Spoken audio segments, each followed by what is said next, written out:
Hello and welcome to a DFS strategy video for the 2025 Arnold Palmer Invitational. My name is Eric and I'm here with SweetSpotDFS to cover everything you're going to need to know on how to target the optimal lineup this week. And of course, that means going over the golf course, the tournament information, going over past optimal and GPP winning lineups, and then getting into the meat and the potatoes of the SweetSpot process. That is covering the bucket system as well as the Marquee Tee Times. Of course, I will provide a review of the Cognizant Classic just to show you how well the SweetSpot process did last week. But first, before we get into any of that, I have to remind you of giveaways. This is the last month, and unfortunately, if you did not get an entry in before today, we cannot add you to the giveaway. But I'm giving away $100. It's a monthly giveaway. It's the first Tuesday of the new month, and we hit our goal all the way over there, 806 out of 800 subscribers. So I thank all of you guys for finally getting us over that 800 subscriber hump. It has been some time before we could finally get there. So I appreciate you guys all doing that. From here moving forward, I'm going to be giving out memberships to the website, SweetSpotDFS.com. If you aren't aware, and we'll get to the giveaway shortly, but I'm going to display this right now because I have built several different tools on SweetSpotDFS.com that I want you guys to be aware of. I have a past or a historic salary builds. This lets you know what the GPP winning lineup was, what the optimal lineup was, and what the SweetSpot optimal lineup was for any tournament that you want to do research on. So I should have had the Arnold Palmer loaded in here, but that's all right. I can just do a quick switch. So if we want to look at the Arnold Palmer Invitational this week, I will cover this in this video, but all you gotta do is put that in there and you can see all the years. I have more information here. This is kind of your deeper level of analysis that you want to do. My lineups go all the way back to 2018, so you can see what the optimal lineup in 2018 was, what the GPP winning lineup, the SweetSpot optimal. And so you guys are aware the SweetSpot optimal is a lineup that beats the GPP winning lineup and spends as close to $50,000 as possible. So whatever the closest lineup, and normally I want to go 49,600 and above. Sometimes I'll go 49.5 or 49.4, just depending on how close we can get there. Because to be honest, there are some years where you can't get that close to 50,000 and beat a GPP winning lineup. So that is why you'll see some salaries used being less than 49.6. But that's primarily what I try to hold to is 49,600 and above. That's how much salary I want you guys to spend. And you can see how well that's done on this page. Again, this is at SweetSpotDFS.com. Under fantasy tools, you'd go to past salary builds. Now, not only do I have that, but I've got a past optimal and GPP winners. So if we wanted to take a look here, I'll put in the Arnold Palmer. I'll deselect the Cognizant. So now we have the Arnold Palmer Invitational loaded. And if we wanted to take a look at last year's optimal lineup, this is what it was, 49,800. Again, I will be covering this in this video. We'll go more in depth, but I just want to showcase the tools you can get at SweetSpotDFS.com. And again, this is under past optimals. But that's not it. I have strokes gain stats for all of you nerds out there, all you stat nerds that want by tournament or by round. These are buttons right here that you can click, that you can toggle between tournament or round. I just noticed something. I have not loaded in this week's event, which I will do some point tonight. I will put this in here. My apologies. This is from last week. This is the Cognizant Classic, but this box up here, this will always have this week's event. And this is just a complete, it's my apologies, my fault. I totally forgot about that. But you can see the Cognizant Classic has been loaded, the results. So you can see round by round, or again, you can go by tournament, and this would be cumulative. This is how many strokes gain stats they've gained, added up, rounds 1, 2, 3, and 4. There's no averages here. So this is just the raw totals. So there's that. And then I also created a new page that I call performance by round. You can see a round by round summary. So if you are doing a lot of your player props or anything of that nature that requires you to see in round one, you know, so if I wanted to go ahead and check out Scottie Scheffler for round one, I can go ahead, enter his name for Arnold Palmer Invitational, and we can see on average he shoots 68.75. His median is 69, so that's another stat that I've added that I don't really see on many other people's websites.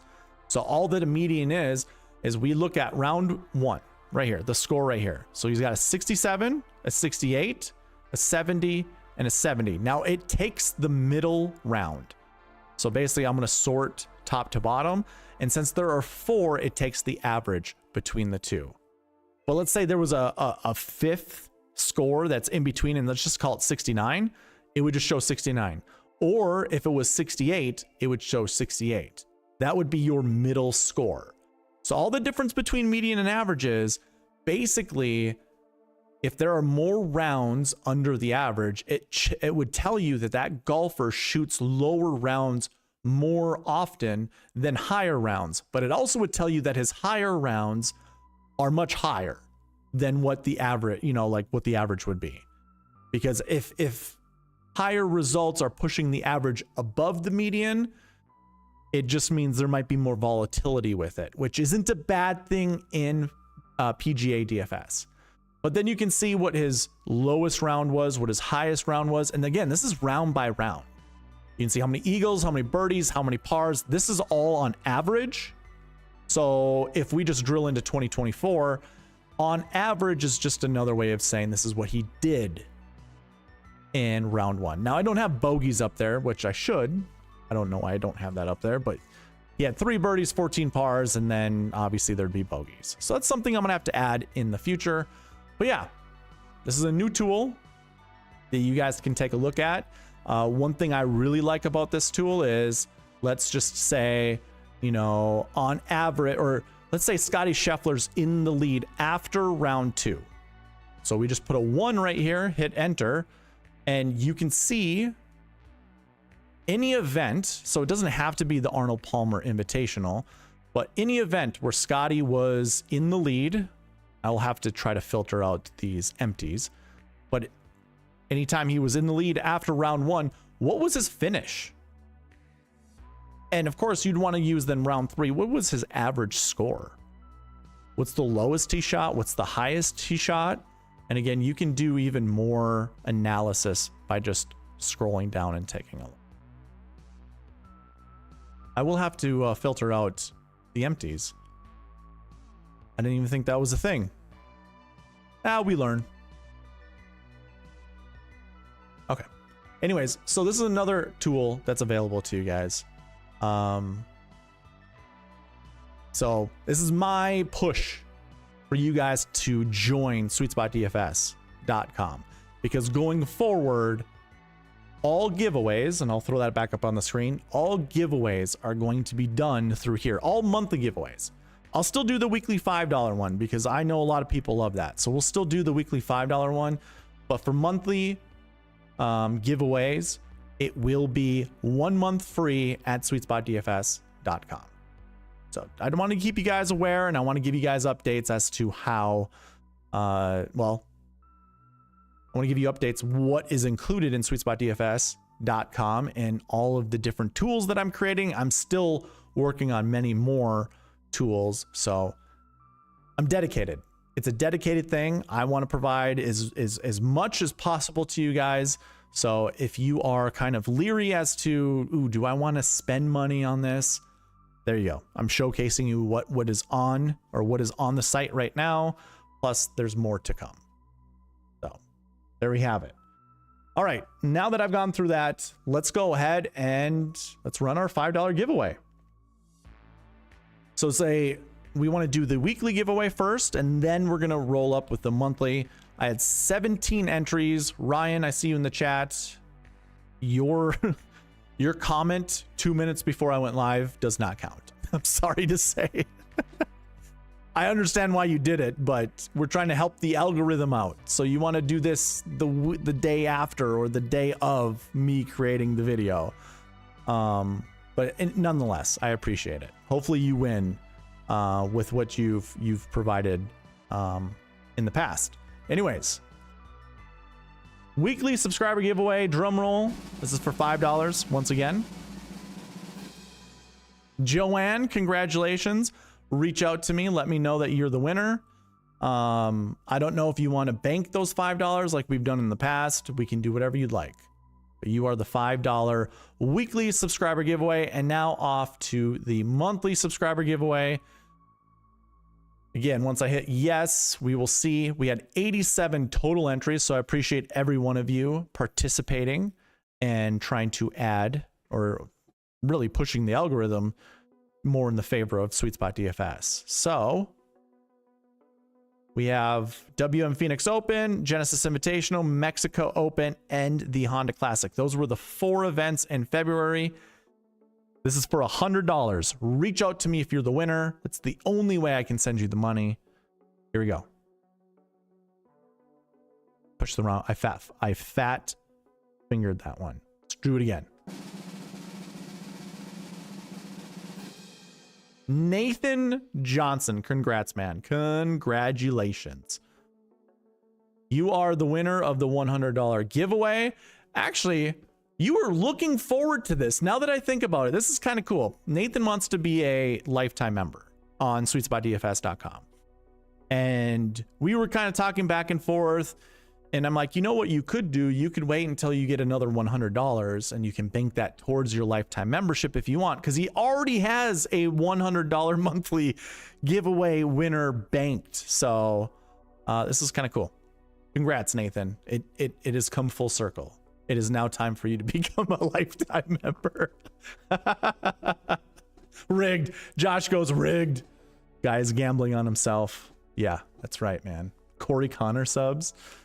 I don't know what that means. What does that mean? Corey Connor subs.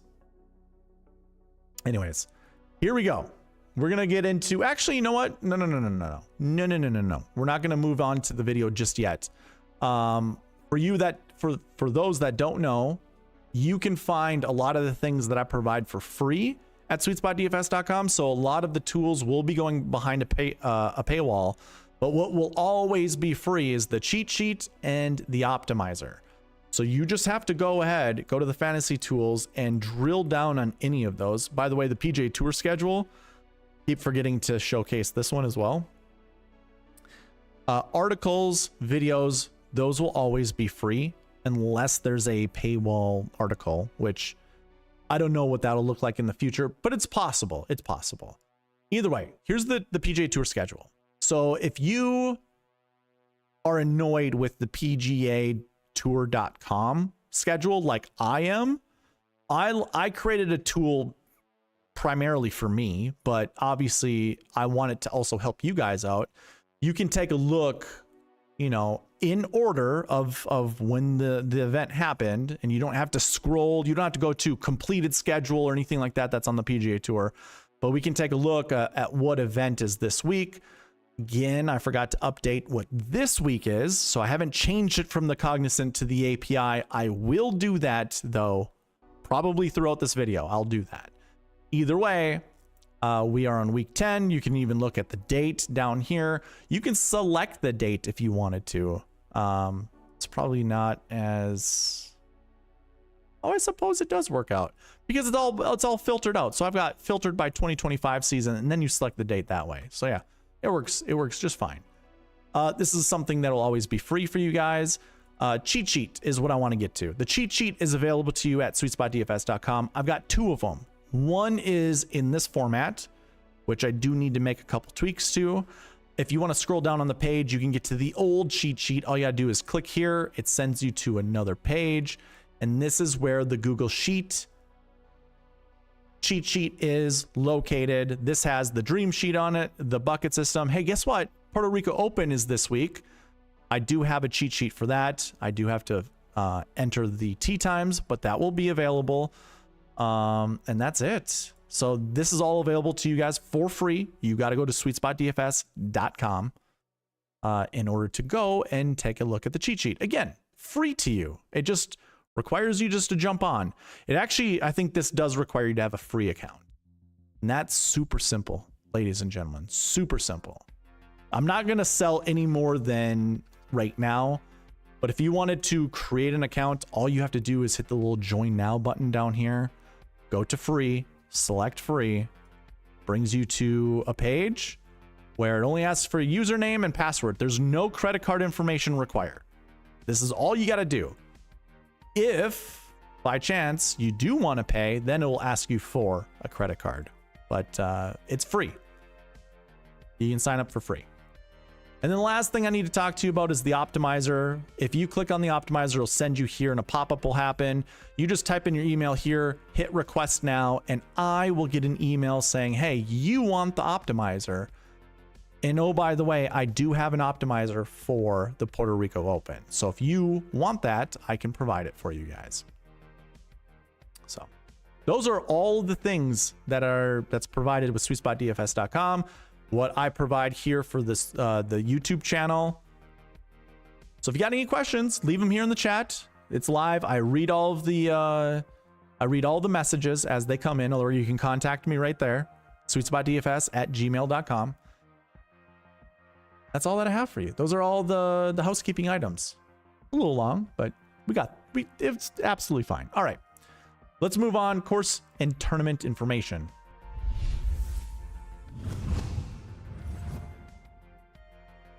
You know what? We're going to start right here with the website. Scroll all the way down to the bottom. The website is SweetSpotDFS.com, if you didn't know. I know some of these you are live, but in case you are moving with the time stamps, you just went straight here. I have to remind you, SweetSpotDFS.com, scroll to the bottom where there's quick links, drill down on the tournament fact sheets. This will bring you to the gcsaa.org. Just find the 2025 tournament fact sheets, drill down on Arnold Palmer Invitational. That'll open up a new page and you can see all of the course statistics. Now this will be on SweetSpotDFS.com soon, within the next 2 weeks. I'm working on the golf course information. I just recently put in the birdies, eagles, and all that good stuff this last weekend. So this will be the next piece that I add. So we will be able to do all the course statistics on SweetSpotDFS.com. But in the meantime, gcsaa.org is where I like to go to find all of the tournament information, all the golf course information. One thing that just reminded me, I saw John just show up in the chat. What's going on, John? We get to 25 likes on this video, I will give out 5 free memberships. That's how John is a member. We gave him a free member last Tuesday. So if you're interested in that, hit the like button. And if we get to 25 by the end, put it this way, we either get to 25 during this live video and I give away 5 free memberships today, or by the end of the week, if we get to 25 likes, I will give out 5 in next week's video. But I'll still continue this little giveaway train. If you get it up to 25 likes, I most certainly will pay it forward and provide YouTube memberships. Okay. Arnold Palmer Invitational, Bay Hill Club and Lodge, par 72, 7,400 yards. This golf course is a monster. The rough is very thick. So this is the funny thing. I don't know how many videos I've been watching this week talking about the golf course, talking about the tournament. Hey, this isn't going to be like the Cognizant Classic. This is straight up Bermuda grass. It's like, well, why would the GCSAA say there's overseed? Like, this is the actual superintendent of the golf course reaching out to the greenkeeper, or what is it? Shoot, what does GCSAA stand for again? Can't remember off the top of my head. Oh, it's Golf Course Superintendent Association of America. That's what it is. So they're members. They've been years as a GCSAA member, 27. So they're not going to blow smoke to the GCSAA. And I'm talking about the superintendent of the Bay Hill Club and Lodge. So it's weird, first of all, to hear like, I love Keith Stewart, so I'm not doing this as a blast towards him, but he was saying, nope, we are back to pure Bermuda grass. This is just straight up Bermuda. There's no overseed here whatsoever. Well, it seems like there's overseed. Seems like there's overseed. And I would take his word for it, but this is also a professional company. It's a professional organization. They are not going to just, like the superintendent, hey, some superintendents are lazy. I will say that. I used to work for one who would just send in just information. I shouldn't even say it that way. I don't think he was so much lazy. I just don't think he cared to be absolutely accurate. So I understand some superintendents can be that way, but the fact that they've been a member for 27 years, I don't know if like they're going to be that lazy or not care. If it says ryegrass overseed, I'm going with ryegrass overseed. And anyone else that wants to argue about it, be my guest. I don't care. I do care. I have no problem if you want to argue about it. That's kind of what I meant by don't care. Go ahead, sound off in the comment section, reach me on X or email me, telling me that you know this isn't to be true. I have no issue with that, but it seems like it's a ryegrass overseed. So very similar to last week. I'm not saying the course is going to be easy to play because I think this overseed rough is a bit thicker than what we had at the Honda. Oh my God. I know it's the Cognizant. Sorry. I'm not trying to be one of those people from last week who just purposely says Honda. That was a slip. We do have water hazards in play this week, not as much as the Cognizant PGA National, but it is looming. We will see doubles here. We will see triples. It won't be as many because we have a better field this week than the Cognizant, but it's still very prevalent. Your course architect, Dick Wilson, go ahead and use that if you want. If you're out of 100 weights, this is just one weight that I'd put towards it, maybe even less. Yeah, this is a good place to start when doing your research. Now, moving from here, I kind of I map out the golf course to see what type of shot shape matters. Does a draw matter? Does a fade matter? And quite frankly, it's kind of a mix. It looks like it's kind of favors draws more so than fades. Now, if we take a look at previous winners, Scotty Scheffler hits a fade. Now, obviously, he can draw the ball whenever he wants, but his primary shot shape is a fade. So too is Wyndham Clark. So too is Shane Lowry. Will Zalatoris would be more of a draw golfer, but like this leaderboard is filled with golfers that fade the golf ball. When we go to 2023, we got Kitayama that fades it. I think English also fades it. Rory draws it primarily. So does Cantlay. So does Spieth. Scheffler fades it. Hatton fades it. Riley, I can't remember off the top of my head, and I'm not even going to guess what Trey Mullinax does. Scotty Scheffler, what happened to your score? I think you won at -6. Pretty sure you did. We'll just put it in there and fix it later. Fade, fade, fade, fade. Whoa. Yeah, I don't know if Billy actually hit a fade in 2022. He could have hit a draw. He used to hit a draw. He changed to a fade. Woodland's a fade. Kirk is a draw. I don't remember what Lucas Herbert does. Taylor Gooch, I believe, drew the golf ball. Burns fades it. Fitzpatrick back then drew the golf ball. So it kind of goes back, it does. I guess we can just call it a hodgepodge. DeChambeau hit a draw. Westwood hit a fade. Corey Connors hit a draw. Spieth hits a draw. Kirk hits a draw. So it's like, it does vary. Now, I will say this. In a future video, I'm going to do a strokes gained. I'm going to do a strokes gained in the future. I'm going to do a strokes gained video, and I'm going to use PGA 2K25. And with that, why I'm bringing it up, I played the Arnold Palmer Invitational, and they obviously, it's a video game. Let's be real. It's a video game. but they try to make it as accurate as possible. And what I was paying attention to, there are some holes where hitting a draw around a dog leg does make sense, but it isn't required.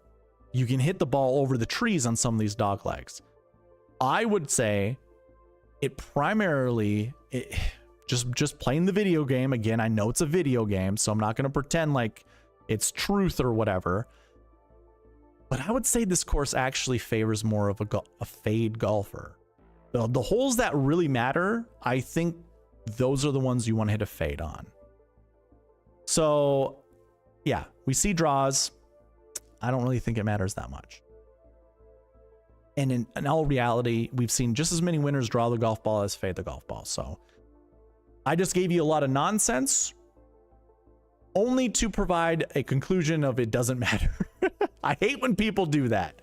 That's why the golf course architecture guys and whatnot kind of bother me to some extent, because it doesn't matter. There's no payoff. There's no payoff. So anyways, there you go. That's me talking about the things I know about this golf course and how it's open for whoever you want to choose. Obviously, you want to play good golfers this week. Now, when it comes to the tournament, this is a signature event. So we have a limited field.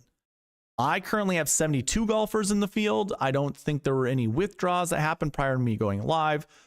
Be on the lookout for withdrawals. You never know when that'll happen. There is a cut this week. Now, if you are unfamiliar with that, there are always cuts when a player's name is associated with the tournament. This tournament is associated with Arnold Palmer. Arnold Palmer's no longer with us, but it's still his event. And with that, it's a player event, and that means there's a cut. There was a cut at the Genesis because that's Tiger's event. And there will be a cut at the Memorial because that's Jack's event.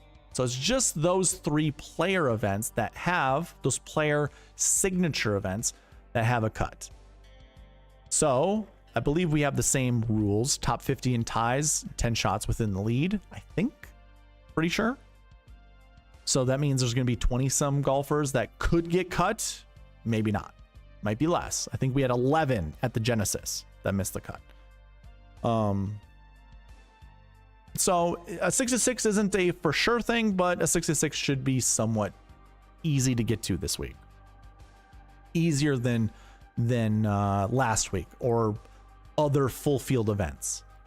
So be on the lookout for that. The strength of field is very strong. 762.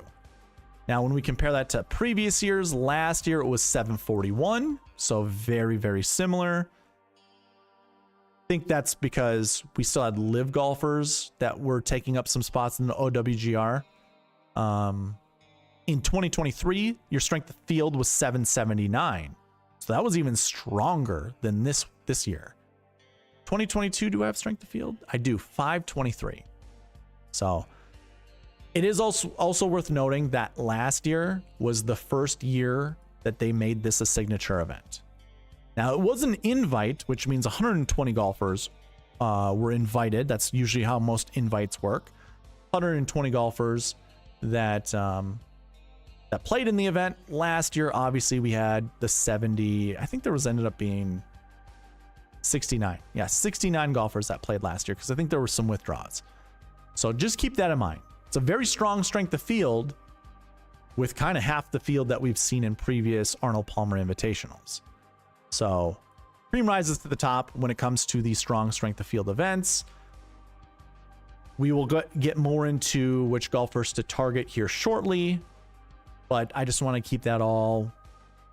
I just want to give you all that information because, yeah, it is definitely a tournament you want to target the top ranked golfers. They tend to do the best at these high strength of field events. Okay. Any questions before we move on to the next segment? I see John hitting the like. Thank you, John. Shot like Harden. What's going on, man? Moonwhip. Michael Kim's winning. All right, man. I'm not going to disagree. Phil Smart, what's happening?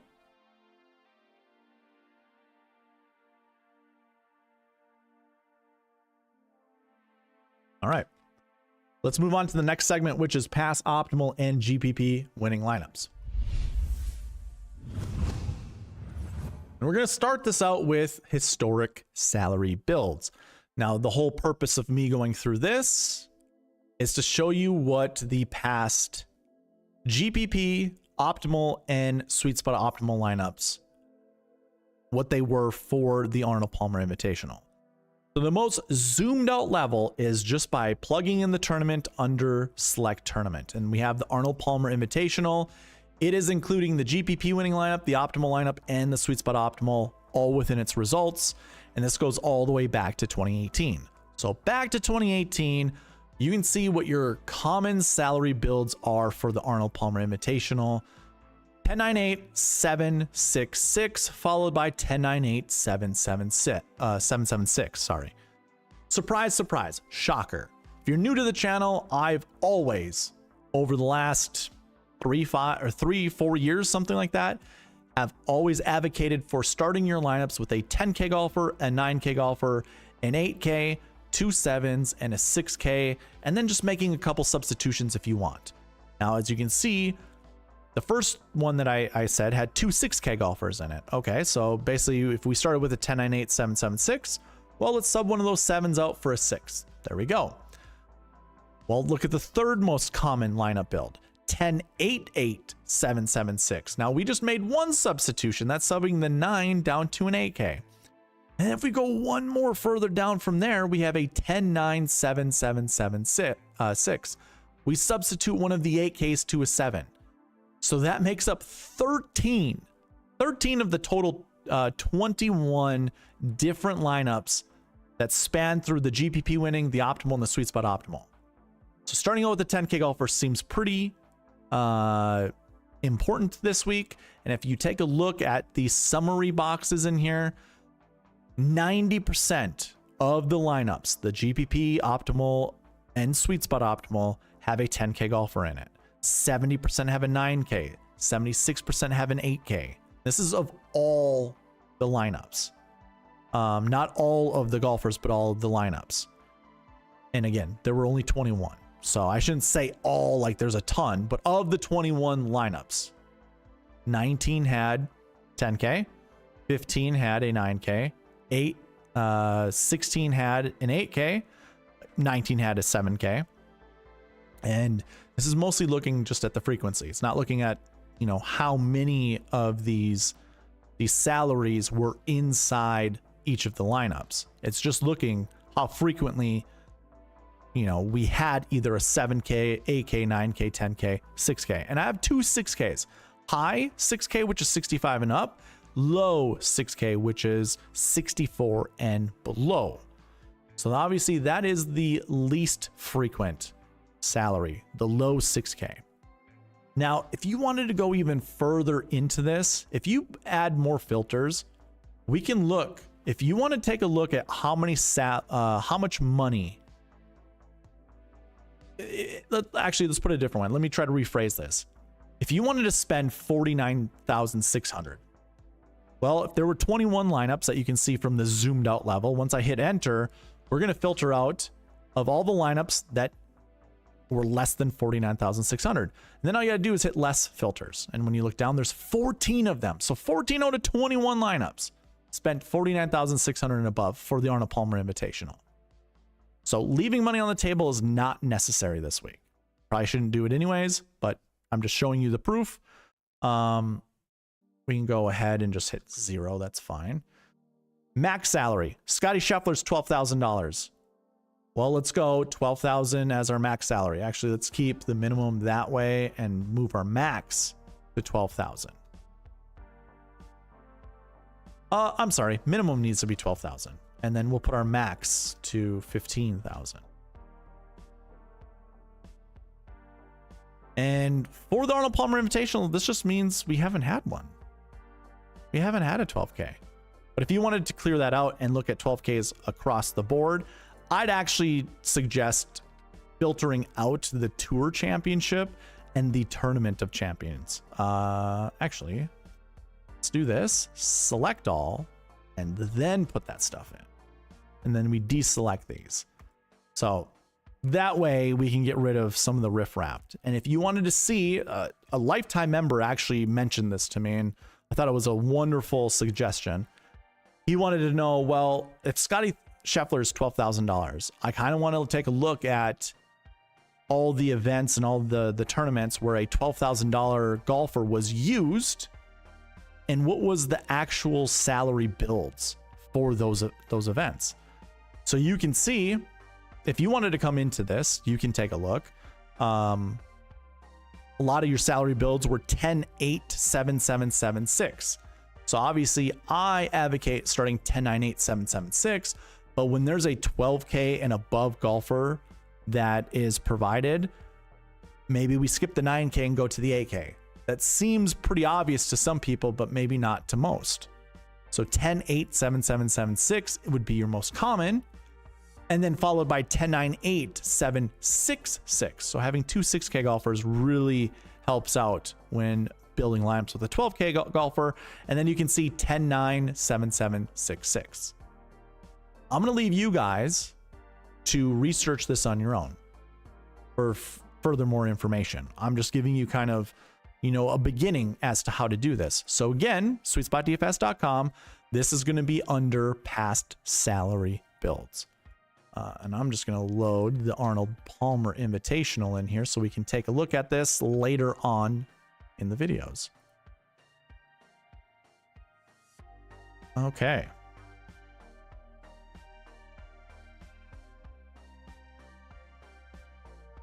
I'm going to read a comment first. Whether it's a DFS price or a course fit, how do you balance your passion against the numbers? And who is that player for you this week?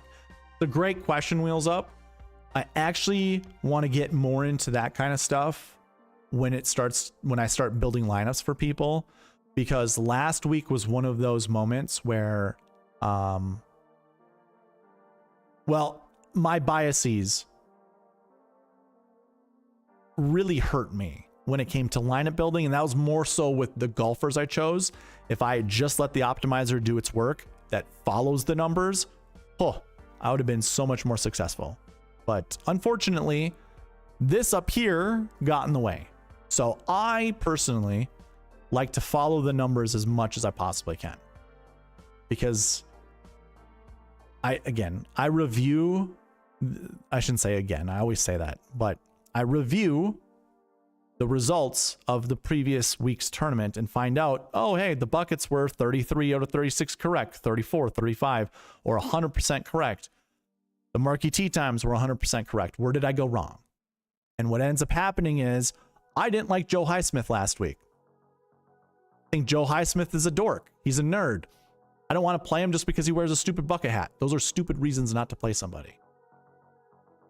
That's how you not win money. That's how you don't win money in DFS. So I want to follow the numbers as close as I possibly can. All right, here we go. The next piece I want to get into pass optimal and GPP winning lineups is going to pass optimal and GPP winning lineups. And I already have loaded in the optimal lineup. I think I was showcasing this at the beginning of the video. Now, where the past salary builds gives you a rough outline as to what to expect this week, what you can do is actually dig down layers deeper with this page. Pass optimal and GPP winning lineups. So if we load in the 2024 field and we drill down on the GPP winning lineup, you're going to see that it spent $50,000 of the salary. It went $11,300 Scotty Scheffler, followed by $8,500 Wyndham Clark, $8,100 Sahith Theegala. Then it dropped into two 7Ks and then a high 6K, just barely tapping into the 6K range. $6,900 Austin Eckroat, who had won the week before at the Cognizant Classic. So just keep that in mind, because maybe Joe Highsmith is live this week. He's in the low 6K range, but maybe he's live. So you can do this. You can come in over here, do all of this analysis that you want. Now, personally, I like the zoomed out level. We kind of learned this with the past salary builds, but this summary box that's up here that I'm kind of toggling through, this will give you a summary as to how many 10K golfers finished inside the top 10, how many 10K golfers finished inside the top 20, And then of all the salaries that I actually have, so this goes back to 2018, there were 16 10K golfers. 16. 6 of them finished inside the top 10. That is a 37.5% clip. Now, that's what the top 10% means. Frequency means how often did this happen each year? And you can see there's a lot of 100%. So there was a 100% frequency of 10K golfers. And a good check to this is all filtering. You can go ahead and drill down into this 10K bucket, basically. And that's going to filter out by all the 10K golfers. And you can go year by year. So if we go from the top, 2024, and just count of the golfers in 2024, how many finished inside the top 10? Scotty won in 2024. Rory finished second in 2023. Also, Scotty finished fourth. We look at 2022, Scotty won. So that's obviously a top 10. 2021, Bryson won at $11,000. So again, 100% frequency means it has happened every single year. And what's really interesting is every single year there's been a 10K golfer inside the top 10, a 9K, an 8K, a 7K, and a low 6K, which I find very fascinating. This will be more challenging to filter through, but you certainly can. You can go and take a look to see which golfers in every single year finished inside the top 10 that was in that low 6K range. Well, Andrew Putnam and Brendan Todd last year. Scroll down to 2023. There were a ton. Trey Mullinax finished 8th. And again, I'll let you guys do this. I don't want to spend too much time on this, but this is available to you guys. It's a great researching tool. You can take a look to see who was in the GPP winning lineup of every single year. So in 2024, hey, remember in 2025, they used up all $50,000 of salary. They did the same thing in 2024. How about 2023? 49,500. So they left 500 on the table. 2022, they left $400 on the table. 2021, they left $0 on the table. So you can just like super quick research all this information, all available for you guys. Now, unfortunately, I would love to show you on the website who's in the field this week. I still have to load that. But if we take a look on the cheat sheet, again, available to you guys, go to SweetSpotDFS.com, find the cheat sheet there. You can follow along with me. We have 3 golfers in the 10K range. 3. Now, that is a low number. It's very light. Actually, I don't even remember how many did we see last year. We can actually use the past optimals this time around. So 2024 hit the 10Ks. There were 3 last year. Scotty finished first, but then 21st and 36th were the other 2 results. Rory and Patrick Cantlay. 2023, we had 3 as well. 2 finished inside the top 5. John Rahm, being the most expensive, finished 39th. And then in 2022, we had 5 golfers. So now it kind of elevates a little higher than that. So you can use a lot of these tools to find this information out. How I feel about this, listen, I have very strong feelings towards Scotty Scheffler when it comes to how good of a golfer he is. People don't want to make the comparison to Scotty and Tiger. Obviously, I understand why. I think Scotty is a special kind of special where he's never going to be Tiger Woods, ever. And this will be a tongue-in-cheek thing that I'll say to each and every one of you every single time I talk about Scotty Scheffler. When I think of Scotty's greatness, it's not comparing him to Tiger because Scotty is his own golfer, but I think he's in the echelon of Tiger Woods. I just think the guy, I could go on hours talking about how good Scotty Scheffler is. When people talk about how bad he is at chipping, I'm going to tell you he's not bad at chipping. Why would you think he's bad at chipping? Just because strokes gain stats tell you he's bad at chipping? That means you don't understand the stats, or you don't understand how to dig further deeper into the stats. Scotty's never been bad at chipping. He put himself in bad situations, bad positions from his iron game, which should be penalized, but instead he's around the green and just had poor results from bad lies and bad places he put himself in. This is why strokes gain stats can never truly be followed 100%, because you don't know unless you dig layers deeper.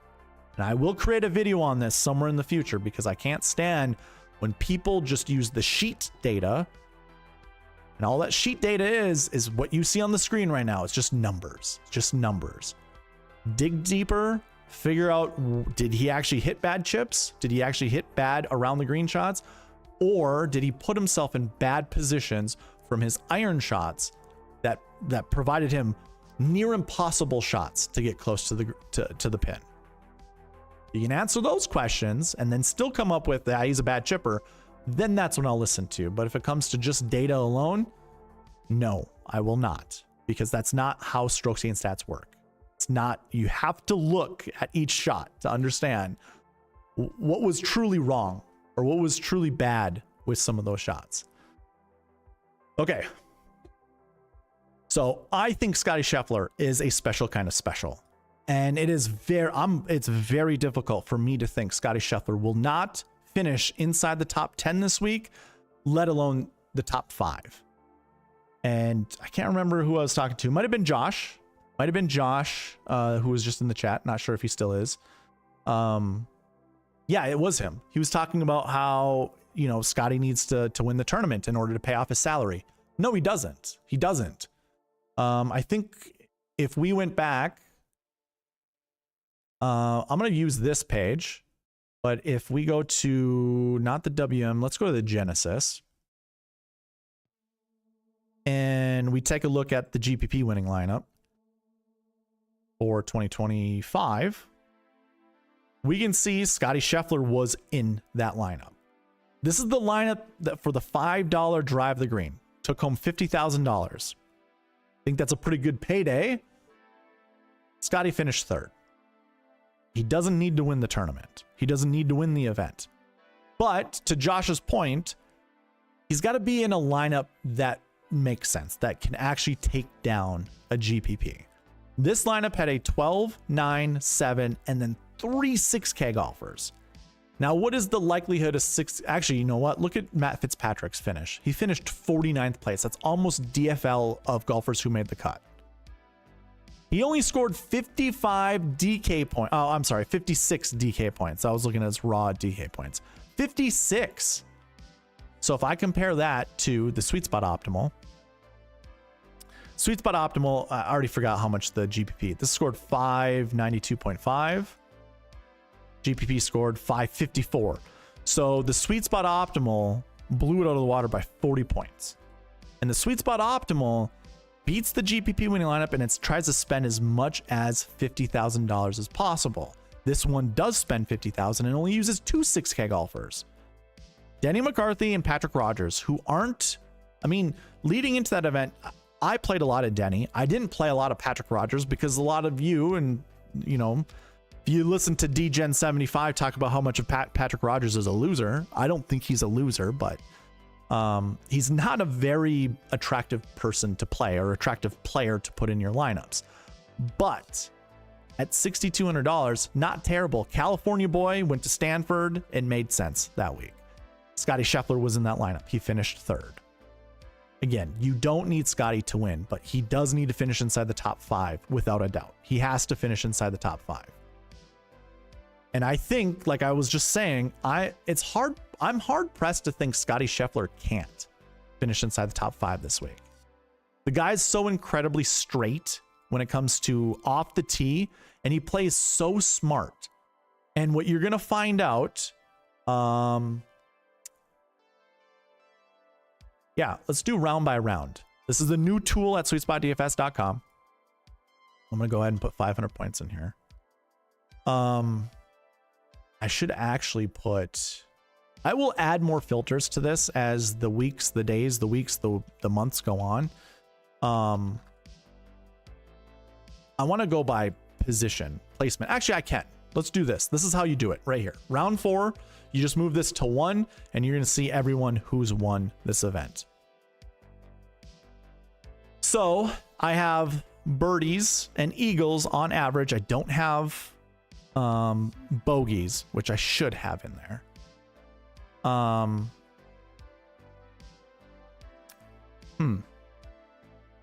This is not what I anticipated. I thought we'd see more eagles. This is for all of the winners. You know what? let's make an audible on the fly. Here is my actual Power BI. Here, wait, just wait. Let's do this. I'm gonna use the test page. You know what? We're going to do this on the fly. You're gonna see what's behind, because I want to see this myself. I'm gonna put a card here, and we're gonna go to fantasy stats. I want to see how many eagles. I don't want the count. I want the sum. Sum of eagles, not from Denny McCarthy, not from the Genesis Invitational. Let's go by the Arnold Palmer. Arnold Palmer Invitational, and for those that finished first. Still shows blank, huh?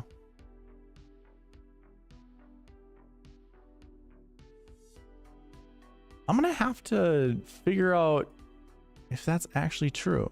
You want to see the database? I'll show you the database that drives this. I'm very flabbergasted. Like, it surprises the hell out of me that there have been 0 eagles, unless it's just like it's not using a decimal place, and that actually could be true. Maybe there's just so few of eagles. Here is the database that drives the actual website. I just want to see this. I have to see this. I believe this is the value for the Arnold Palmer. There we go. I am missing that information. How?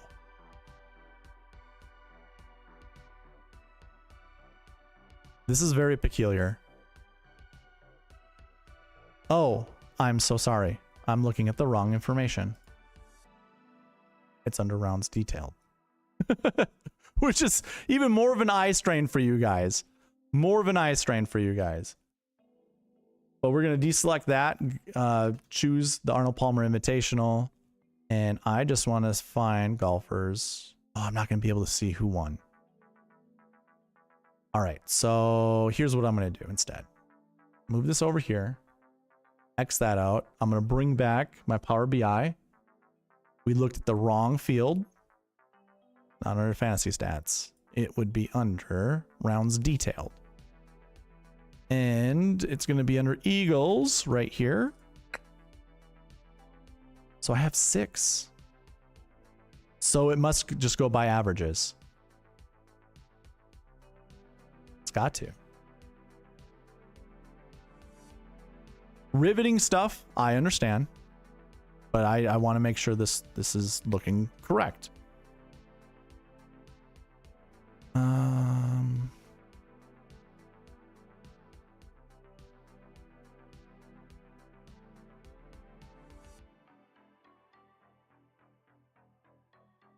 The numbers are changing, which is good. It's exactly what they're supposed to be doing. What the heck? All right, that's something I need to look at. Here's the whole point I'm trying to make about this. There aren't, like, the score. Okay, actually, I know exactly what I was really trying to do here. If I go to 2024, and I do not need to look at the SweetSpot Optimal. If we look at the DK points that was scored, I'm sorry, this fleeted my brain. I don't know why I wasn't getting here before. But if I sort by just the raw DK points, this is without placements, the numbers aren't that high. It, like, last year was the highest, 92.5. Then it goes into 90. Wyndham Clark, finishing second place, scored 90 points. Then it drops to 82, which also was 2024. Oh, I'm so sorry. I can't believe I had a filter on. All right, either way, let's do this again. 2023, Davis Riley, by the way, finished 8th place and scored 84 points. Just the raw DK points, this is just based off of performance. This adds 0 placement points into it. This is a very low total, meaning there aren't going to be a lot of birdies and eagles. This is going to be mostly a bogey avoidant. This is the whole purpose why I first started going into this, is talking about how this isn't going to be a scoring fest. This is a save par type of tournament. And there's nobody better in the game than Scottie Scheffler. Xander technically, I think, has a better bogey avoidance percentage, like over a long span of time. But obviously there's some questions that come with Xander. Okay, I'll bring this page back up. I was going on this whole thing with Scottie because it's difficult to think Scottie's not going to win or finish inside the top 10. Like, it's just really difficult that he's not going to. Obviously, golf is golf. Anything can happen. But how good this guy is at scrambling for par, keeping the ball in bounds. Now, the driver at both the Genesis as well as the WM Phoenix Open were very, very, very concerning because he was sniping them left. Scottie missing left is a big deal. Like, that's not what Scottie Scheffler does. So if he still has those misses going on, we're in trouble. If he doesn't, this is like the tournament for him. That's a long segment to talk about Scottie Scheffler, but hope I made my point clear. I think this event is almost tailor-made for Scottie Scheffler. I think it's perfect for him. I will still have exposure to Rory and Xander, and I still have exposure to these top 9K golfers. The rest of the golfers will fit in. Like, I will be combining them with any of these golfers up here as well. So I think that's it for the pass optimal and GPP winning lineups. I'm going to go ahead and look at chat because I'm curious to see what you guys said. I was bouncing around trying to figure out how many eagles were happening at this event. Scottie won the Players with his chipping. Yep. He almost won the Genesis with his chipping. That's right. I mean, he was chipping in for birdies, getting himself still in the mix. T11 incoming. I'll make a beer bet with you on that one, Josh. Careful, man. When I am passionate about the golfers I'm on, I tend to not lose. Just ask Byron. Back 9 bets. Dave Dean, what's happening, man? Did I miss anything? Happy Mardi Gras from Mobile, Alabama. What's up, man? JT skipped TGL to win this event. Lock and load. Uh-oh. Uh-oh. Give me some bro. I'm hard up for cash right now. Nobody cares about bogeys. Ladies love the birdies. You're not wrong. Ladies do love the bird. Okay. Well, thank you for going on that adventure with me. I was going all over the place trying to figure out, you know, how many eagles have happened for the winners at this event, and obviously need to adjust my model so it actually incorporates the averages for birdies, for eagles, I should say. All right, let's move on to a review of the Cognizant Classic.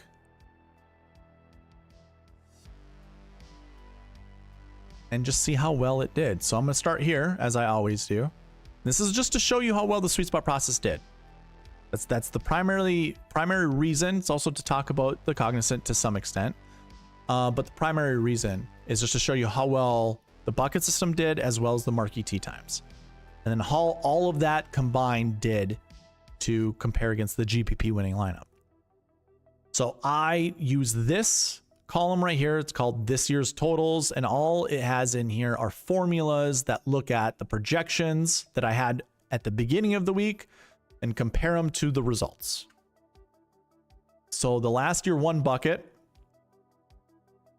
the projection's 0.89 to 1.48. That is messy. What I like to do is round down with the minimum, round up with the maximum, so it's actually 0 to 2. And when we look at the top 10, we had 2 golfers there. Optimal lineup had 1. SweetSpot Optimal had 1. So that's how you would read this for each bucket as you're going down, looking at each one of them. There needs to be a 2-point buffer between the minimum and the maximum. So when you look at this bucket down here, you're going to see it says a no. Now, I could have added the coding in here that would look at that 2-point buffer, but all that does is just add way more work than what's necessary. I can show you that 2 golfers finished inside the top 10, and I can show you that 2 golfers finished inside the optimal lineup. The projection is 0.58 to 0.97. Remember, there needs to be a 2-point buffer. I say this every single week. You can go fact check me in last week's video. 2-point buffer. So this really is a 0 to 2 bucket. Obviously 2 fits inside those projections. So this should say yes, but again, it's a simple formula in there. It looks at this number, it looks at this number, and it tries to fit inside these 2 numbers. It doesn't work because I don't have a program to be 0 to 2. It is what it is. Again, I'm not going to spend more time trying to make that work out. It just, you're not going to see it. So that bucket was actually successful. This bucket that I've highlighted was not. So 1 bucket out of all of them. I have 36 total buckets. 1 bucket's projection was wrong because there were 3 inside the top 10 instead of having 0 to 2. But the SweetSpot process follows the bucket. I'm sorry, it's right here. It follows the bucket system 100% as well as the Marquee Tee Times. That's why you see in this column right here that there was only 1 golfer that represents the SweetSpot Optimal in that bucket. So the only other thing to do really is take a look at, well, let's take a look at the Marquee Tee Times because that's the other missing piece. So what I'm going to do is sort it by group rank. And these were your Marquee Tee Times. Now, the Marquee Tee Times are the best groups in the field. It's the best pairings, I should say, in the field. And each pairing has 3 golfers in it. And here are the rules. For the SweetSpot process, of the 9 groups that I'm highlighting, you want to find 2 to 4 golfers. 2 to 4. To put into your lineup. And you do not want them playing together. Straight up, you do not want them playing together. And the reason that is because of happenstance. It's something I started tracking a long time ago. And what ended up happening was, very interesting. Since the 2021 PGA Championship, this part of the SweetSpot process has been 95% correct. It's actually probably higher than that. I don't have a specific number on it. I know it's over 93%. Because the last time that I actually went into it and looked, that's the number we were at. So I don't really know the number now, but it's so crazily successful that I just don't know why I would never follow it. So here, take a look with me. The little black tick mark indicates it's an optimal lineup golfer. Ben Griffin is the only golfer in the Marquee Tee Times in the optimal lineup. So technically, the Marquee Tee Times failed. However, the SweetSpot process follows the Marquee Tee Times 100%. And that would be the green salaries right here. So Max Grazerman was one. I was heavy on Max Grazerman this last week. Russell Henley. I was also heavy on Russell Henley. And Ben Griffin, who I refused to play because he's been playing like 8 or 9 weeks in a row. Stupid me. Why not? So there we go. Those 3 golfers were in the SweetSpot Optimal. There were also 3 golfers in the GPP winning lineup. That's these golfers highlighted in blue. 3 of them. And did you see how spaced out they are? That means they didn't play together. So the GPP winning lineup didn't have golfers in the Marquee Tee Times that played together, nor did the SweetSpot Optimal. So if the SweetSpot Optimal follows the SweetSpot process 100%, does it beat the GPP winning lineup? And if it does, then it's 100% successful. It's simple as that. Your GPP winning lineup scored 653.5 points. The SweetSpot Optimal scored 673, so it beat it by 20 points. Used up $50,000 of the salary. GPP used up $49,500. So yes, the SweetSpot process was 100% successful. The optimal lineup left $5,700 on the table and scored 692. So the SweetSpot Optimal fits perfectly right in the middle between the GPP winning lineup and the optimal lineup. And that's the whole purpose, is to make lineup building easier for all of us. To make it easy for you guys, make it easy for me, spend as much money as you can to $50,000, because this will be a future video that I'll do. The more money you leave on the table, the more combinations of lineups you can create. And if you're confused by that, if you only allow strict rules on your lineups, that means you can only build so many lineups. It actually limits the amount of lineups you can build. If you leave a ton of money on the table, like as your minimum price, that means anywhere from that price, that salary used up to 50,000, you can build as many lineups as you possibly can within that range. Now, if you're a one lineup type of person, that's fine. That makes sense. I get it. But if you're building hundreds of lineups, why I go over the past optimal and GPP winning lineups is to show you how successful not leaving money on the table is. If the sweet spot optimal beats a GPP winning lineup 100% of the time, and it only leaves up to $400 at most of the time, then why would you leave more money on the table? I'm showing you the hard facts. You do not need to leave money on the table. You don't have to. People want to tell you you should. Facts are facts. They don't lie. So here's another proof. Here's another, I understand the optimal lineup. Left $5,700 on the table. I do chase the optimal lineup, but I do not chase leaving $5,000 on the table. That's insane. You are insane if you're trying to build lineups like that. Just so you know, you're insane. I'm never going to be that. I'm never going to do that. I'm trying to make lineup building easy, and I'm trying to still chase the optimal lineup whenever the optimal's in between $49,600 and $50,000 of the salary cap. So, further proof.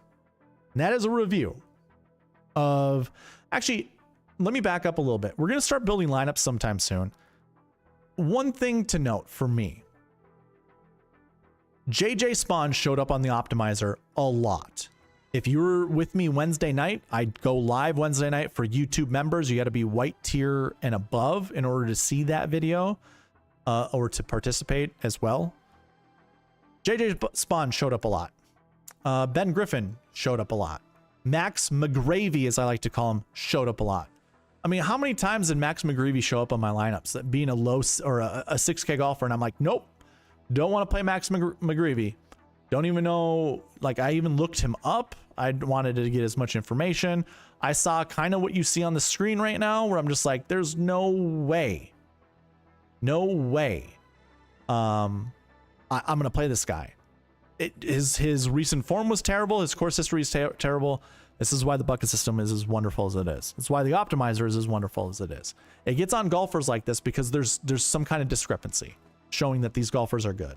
And my stupid bias says, nope, don't want to play them. I did play a lot of EVR, and I played a lot of Grazerman. So I feel happy about that, but I didn't win any money because I didn't have Highsmith, who I didn't want to play because of his stupid bucket hat. Jacob Bridgman just seems like a creative golfer, so I didn't play him based off of stupid reasons. Same goes with JJ Spawn and Ben. Like, these top 5 guys, I just realized right now. Actually, these top 6 guys, because I did not want to play Jake Knapp either. All did show up on my optimizer. Not all at the same time, so I'm not going to, like, try to tell you, oh, yeah, I had the perfect lineup, but I just said no. These golfers were showing up, and I personally said no. Like, each of them individually.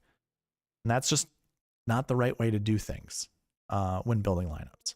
So I think this week I'm just going to let the optimizer do its thing, and I'm going to try to be as unbiased as possible. Like, I don't want to influence it whatsoever, because I've been wrong on these. Well, let's put it this way. Genesis, I was very successful at the Genesis. So maybe I should use that type of mentality and bring it here. But when it came to the Cognizant, the WM Phoenix Open, the Mexico Open, those events, I was extremely narrow-minded, narrow-sighted. I just did not want certain golfers, and it didn't help out. It did not help whatsoever. So we're going to try to evolve. We'll try to evolve. Get past some of these biases and pick the right golfers. Okay, that's the end of the review for the Cognizant. Dave Dean says, insane is a compliment.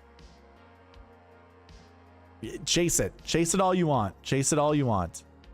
Do we just grind Scotty, Rory lineups, or is there merit to starting lower? I think what I'm going to end up doing for myself, you guys obviously do whatever you feel comfortable doing. For me, Scotty's going to be in at least 59% of my lineups. If not, well, I have my exposure set at 59%. It's a good number in golf. That's what I like to do with like the top price guy, or the golfer that I like the most. Just put him at 59%. I think that's fine. Rory, on the other hand, I think I'm going to have in 40% of my lineups, or at least I'm going to set the exposure at 40%. And then everyone else is going to be like 33 and lower. So for me, I imagine 70% of my lineups will either start with Rory or start with Scotty. That's my guess. I think that's how it's going to be.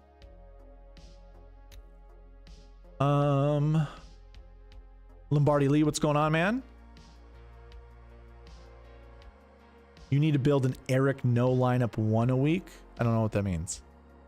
You need to build an Eric no lineup 1. I don't know what that means. Can we take a shot on someone for a top 10 or top 20 this week? Like for a bet? Shot like Harden goes, I've decided I'm locking Scotty 100% all year for every tournament he's in. One of the best lineups I built tonight on the optimizer before I jumped on. I shouldn't say one of the best, but there's a good string of lineups that start with Scotty and Burnsy. I know you're going to pick those two golfers when we come down to it, but those two golfers, yeah, they show up. Okay. We're going to do a roll call. Again, this is going to go towards the weekly and monthly giveaway. And basically what I want to know, are you playing Scotty Scheffler this week or not? Put a 1 in the chat if you are, put a 0 in the chat if you are not. That's it. This is a roll call. So you are getting credit. You're getting an entry into the giveaway. An entry into the giveaway. Let me know. Are you playing Scotty Scheffler or not? 1 for yes, 0 for no.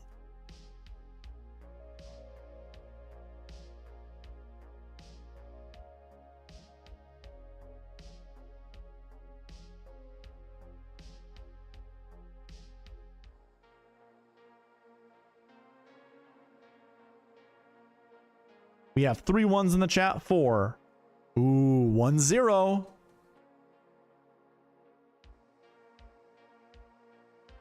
Two zeros. Johnny, 2 bets. What's going on, man? Rich Parker, nice to see you. First time, I think. And Barry's in the chat. There we go. We just need Byron to show up, and I'm going to play the Three Stooges music. I have 2 of my Stooges here. It's been a while. It's been a while since I've said that or even played those things. By the way, if we get to 25 likes in this video tonight, I will give out 5 YouTube memberships. Josh Bennett with an incorrect number. He's just trying to be cool. Trying to be cool, but he's looking like a fool.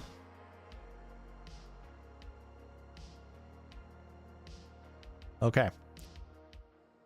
More people, if you guys want to chime in, you most certainly can. If you're just coming to this and you see the chat doing something absolutely different, it means you are behind. You should hit the live button and make sure you are live.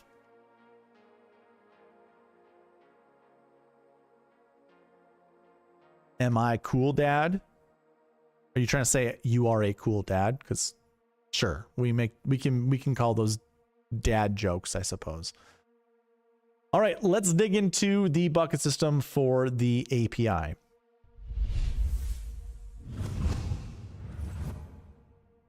And I'm going to zoom out. We are so zoomed in. I have no idea why that is. All right, bucket system. You can follow along with me on the cheat sheet. There is a bucket system there. Basically, what I like to do is put a filter on this first. And I actually will clear out these filters so you guys can see the filters that I like to put on this. Most of you guys already know because you've been here before. But what I will try to do, I'll keep it like this. This is fine. I like to go into the minimum projection, filter by condition, go greater than or equal to 2.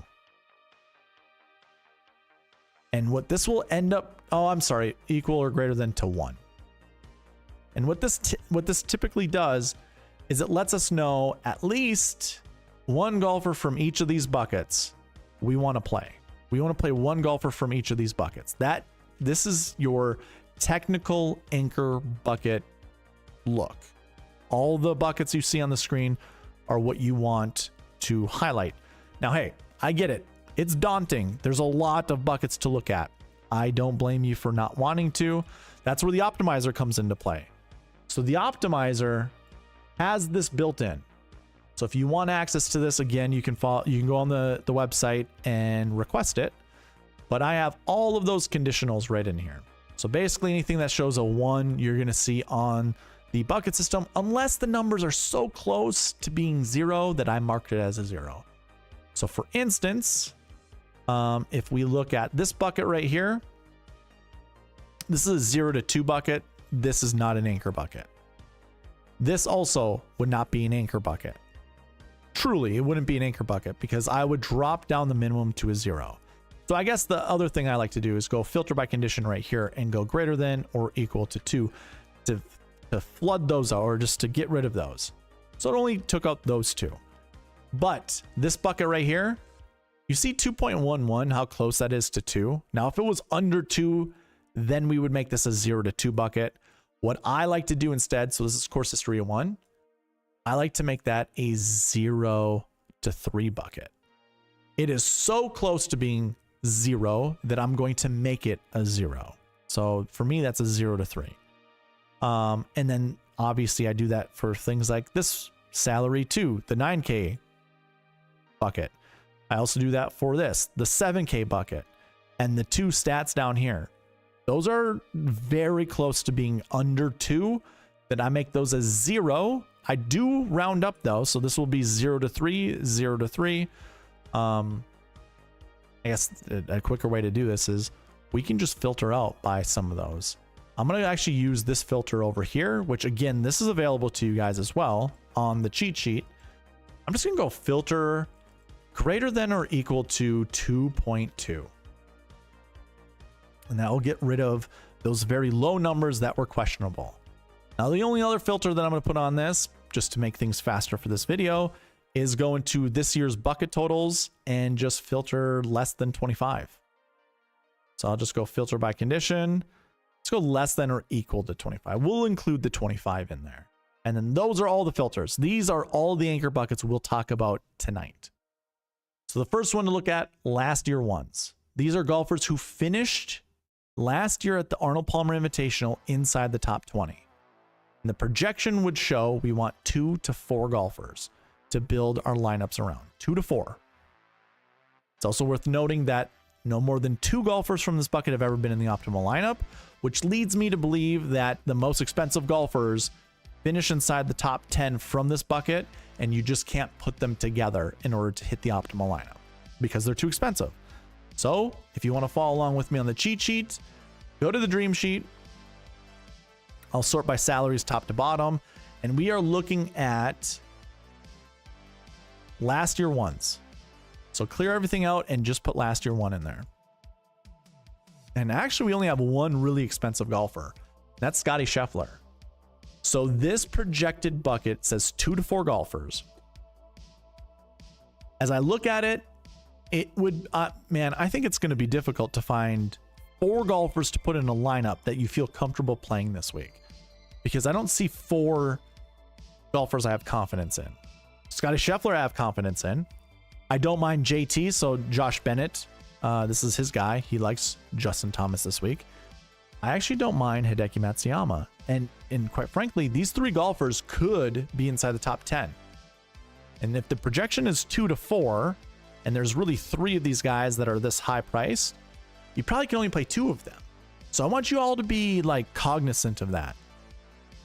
Even though the projection says 2 to 4, you might not be able to play 4 golfers, even if you like 4 golfers. you might want to, you know, trim it down to 3 or maybe trim it down to 2.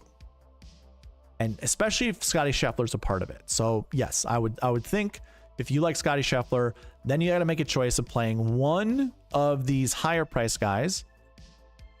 Maybe you can get away with doing like Justin Thomas to go along with Wyndham Clark. I built some of those lineups with Scottie, and they're wonderful, by the way. So you could do something like that. Or we don't even have to hit these 9K golfers. Maybe we like Shane Lowry with Wyndham Clark. And then maybe we just mix in some of these guys down here just as a one-off for a 4th golfer. That's fine.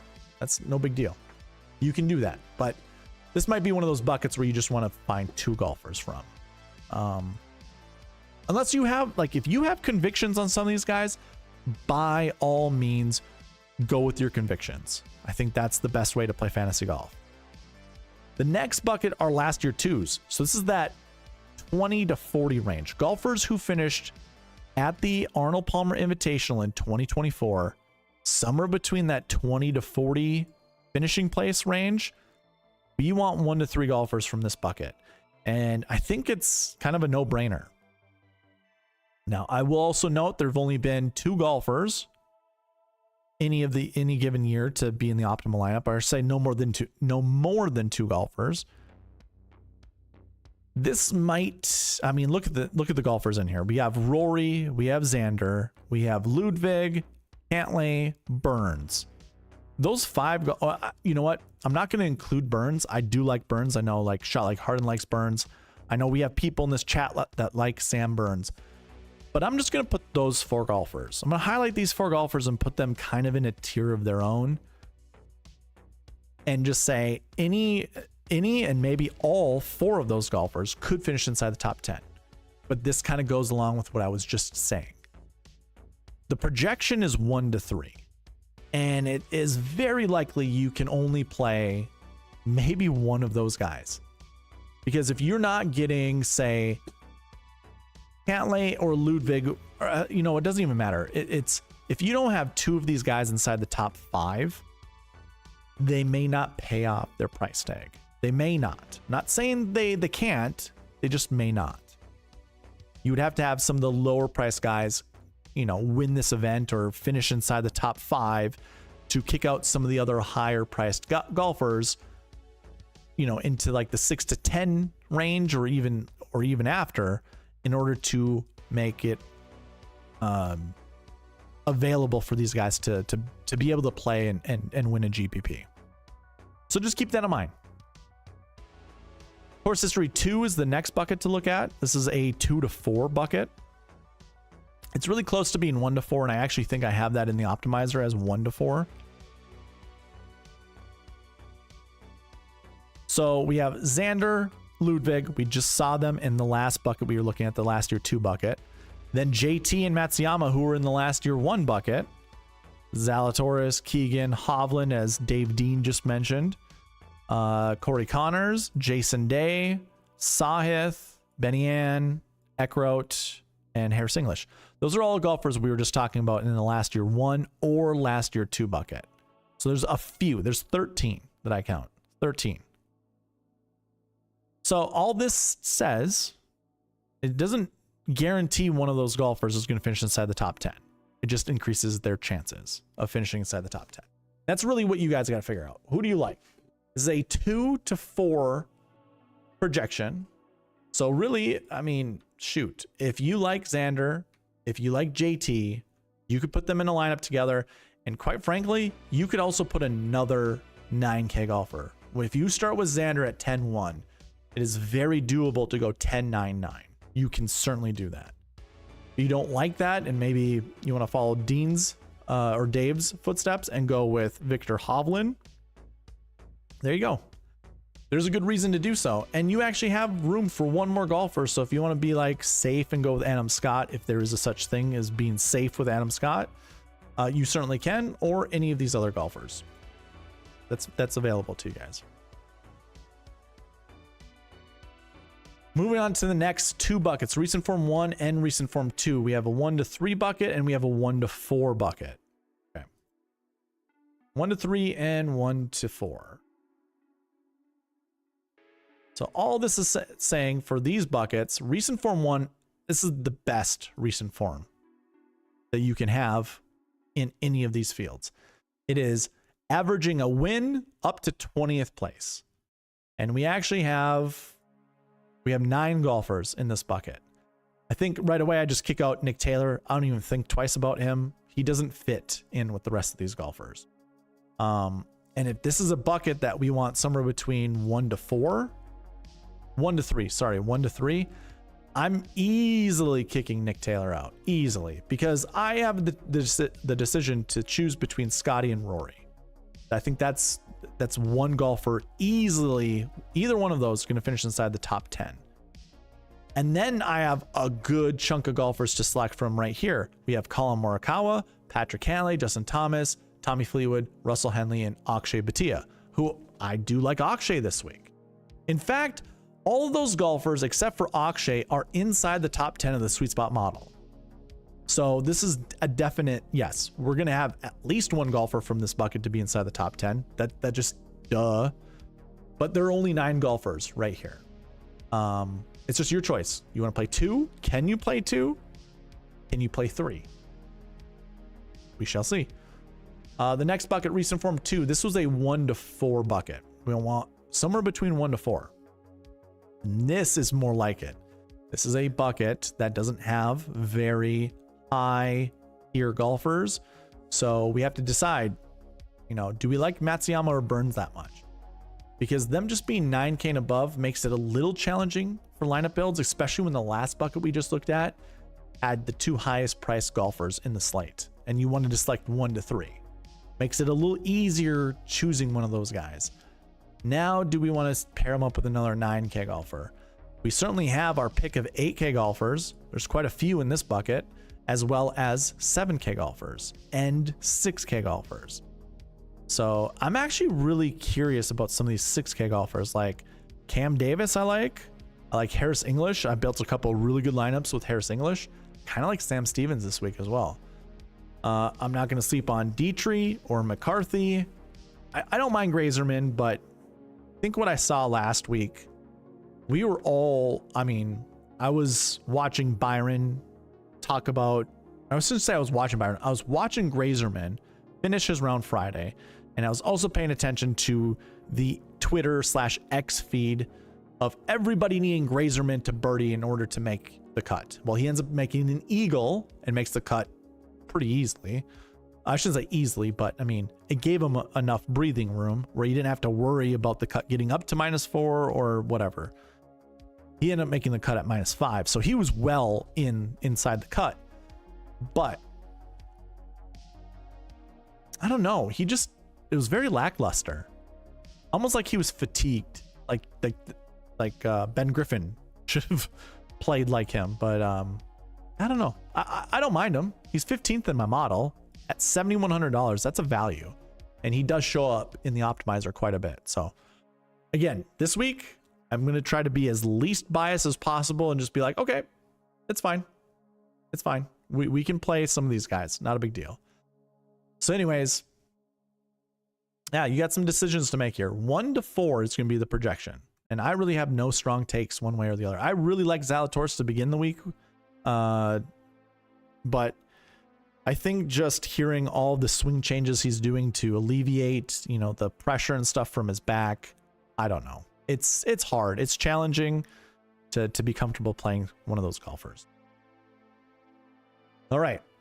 So that was recent form 1 and 2. I don't talk about the salary buckets, but it does say you want at least one 8K golfer, 100% frequency rate, a very high success rate of finishing inside the top 10. At least 2 golfers have been inside the top 10 from this bucket every single year. And on average, we see 10. This year we have 11. So the numbers are in our favor for an 8K golfer to finish inside the top 10. And then the other one, strokes gained 1. We don't really have to talk about this, but if you wanted to filter out by this, you don't even have to put any filters. You just have to sort by the strokes gained column and go A to Z. And you're going to see Scotty Scheffler, Rory McIlroy, Xander Schauffele. All the 10K golfers are right there. It's just all your elite ball strikers, pretty much, that have positive putting over the last year. I know that's hard to think about with Scotty Scheffler, But if I scroll over to his stats, I have him at a .257 strokes gained putting for the last 365 days. It is what it is. You can see a lot of these numbers are really close to 0, but they're still positive. So do with that as you want to. But those are all your strokes gained 1 golfers, and the projections 1 to 3. Oh, I'm sorry, 2 to 5. I was way off. Samsonite, 2 to 5. That changes things. Holy crap, 2 to 5. 2 to 5. Well, now we have to talk about it. Again, I think it's between Scotty or Rory. And if one of the, let's put it this way. I'm going to create a scenario how this projection could get to 5 where you can only play 2 golfers. So let's say Scotty Scheffler finishes 3rd. Let's just say he finishes 3rd. Rory finishes 5th. Scotty scores more points than Rory. Holland finishes 7th place. Hideki finishes 10th place. And then Max McGreevy finishes 4th place. Or no, let's say he finishes 2nd place. Because Max McGreevy is $6,100, him at 2nd place pretty much unlocks the fact that you can play Scotty. If Scotty outscores the rest of these 9K golfers, doesn't matter how many of them finished inside the top 10. I highlighted 5 golfers because this projection's 2 to 5. But the only 2 golfers you can that'll lead you to an optimal lineup would be Max McGreevy and Scotty Scheffler.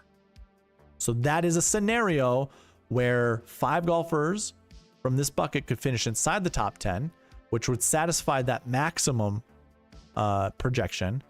But only 2 can be played in an optimal lineup, which would then satisfy the minimum projection. So that's how these projections work. The beauty of the bucket system is it narrows the players you can choose from, but it still has enough nuance in it that you have to make choices. And the choices, they're small. There's only 17 golfers in that bucket. You just need to figure out who they're going to be. You need to create a parlay of 2 to 5 golfers from that bucket that you think are going to finish inside the top 10. And again, you don't even have to use the cheat sheet. The optimizer does it all on its own. It's all right in here. So strokes gained 1. We have 2 to 5. So that's available to you guys. Any questions? Let me check the chat, and we're going to get into the Marquee Tee Times right after this and then start building some lineups. I'm full fading Xander, says Charlie Carden. I've got no issue with that. Burns 50 to 1. Easy money. Nathan Johnson, you are behind, sir. Also, did you see that you are the monthly giveaway winner? I don't think I saw your name show up on the chat.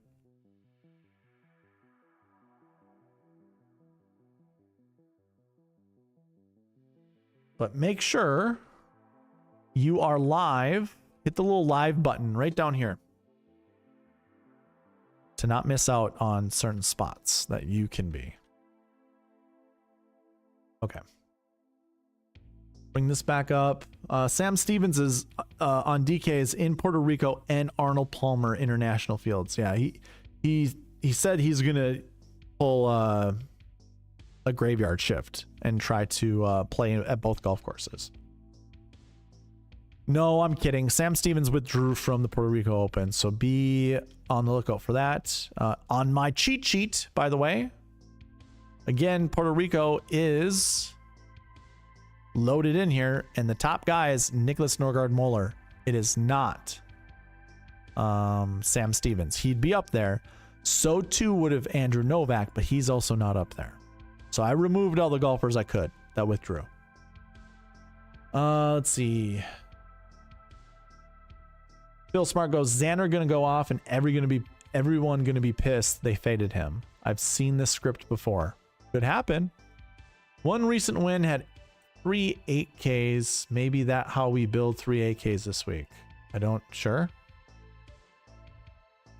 One recent win. I don't know what was the recent win. Thigala 7,400. That, yeah, he showed up a couple times on some of the lineups I built prior to. Yes, I was late and just got caught up tail end of the roll call. Thigala, Rye, Horschel look at the low sevens. I agree, Dave. Yeah, I agree. And those three golfers actually have made some really good lineups, some preliminary lineups that I've built. All right. Let's get into the Marquee Tee Times. I'm gonna hit you with that transition before we start getting there.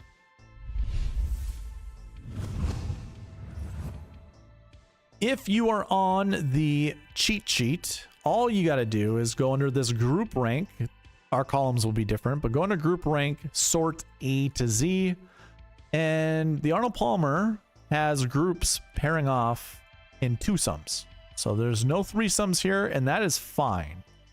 Because in the past, when we've seen twosomes, the Marquee Tee Times work just as well as they have only having threesomes.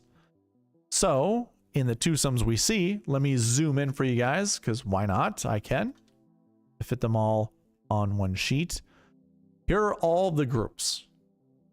I'm going to go through the groups and then I'm going to talk about them afterwards. We have Xander and Justin Thomas playing together. Scotty and Ludwig playing together. Rory and Shane Lowry, buddies. Adam Scott, Thomas Dietrich. Sam Burns, Wyndham Clark.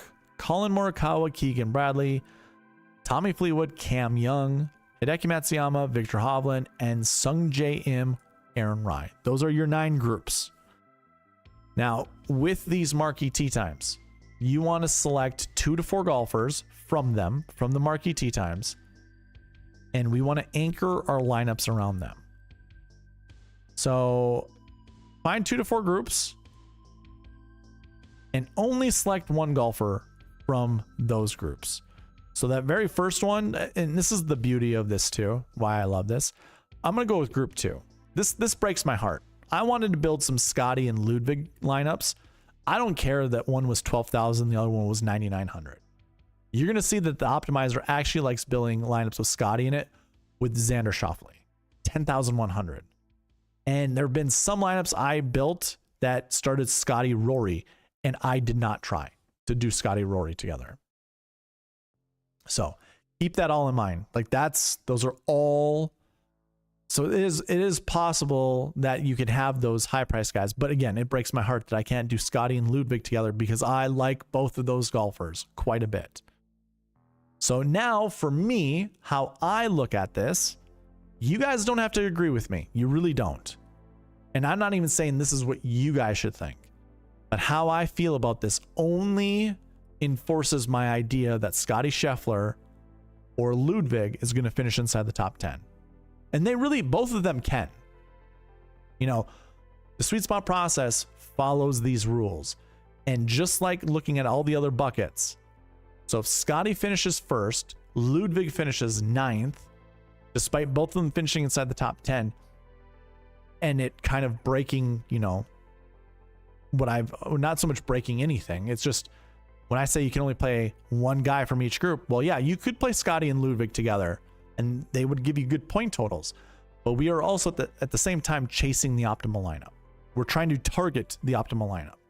And if Ludwig doesn't finish 2nd or 3rd, you know, with Scotty being 12,000, it's still kind of a coin flip. Maybe Ludwig still can be in the optimal lineup with Scotty winning. It just depends on the other salaries that are inside the top 5, inside the top 10. Either way, you got to pick one of these guys. That's just in my heart of hearts. You're going to want to pick one of these guys. The other thing that I kind of like, that interests me is JT and Xander. Like, I'm glad those 2 guys are paired together because I want to play one of them as well. And the fact that they're together means I don't have to pair them up together. Rory and Shane, I was never really, I mean, I do like Shane Lowry this week, and I don't mind pairing Scotty Scheffler up with Shane Lowry. But the fact that Rory and Shane, you don't want to pair up together, that's fine. I'm not too focused on Adam Scott, Thomas Dietrich. Sam Burns and Wyndham Clark, on the other hand, I really like Wyndham Clark this week. I'm usually not a huge fan of Wyndham Clark, but I kind of like him this week. Kind of like him a lot. And I also like Sam Burns. So here are the groups that I find kind of the most interesting of the Marquee Tee Times. it's really just these three. It's Xander JT, Scotty Ludwig, and then Burns and Clark. I really want to build my lineups around different combinations of these golfers. The rest of the groups, they're fine. I got no issue with them, but they're not as strong as these other groups. And again, I'm also really happy and excited because this kind of takes decision making out of my hands. Yes, I have to decide, do I like Scotty Scheffler more than I like, say, Xander? Or do I like Scotty Scheffler more than I like Rory? Because I have to decide, do I want to play one of these 10K golfers? Quite frankly, this actually leaves the door open to Ludwig Rory lineups. And because Rory's $1,200 cheaper than Scotty, you actually might be able to build better lineups starting Rory Ludwig. But I'm hard pressed to think that Scotty Scheffler will not finish inside the top 10, let alone the top 5. I want to play Scotty Scheffler this week.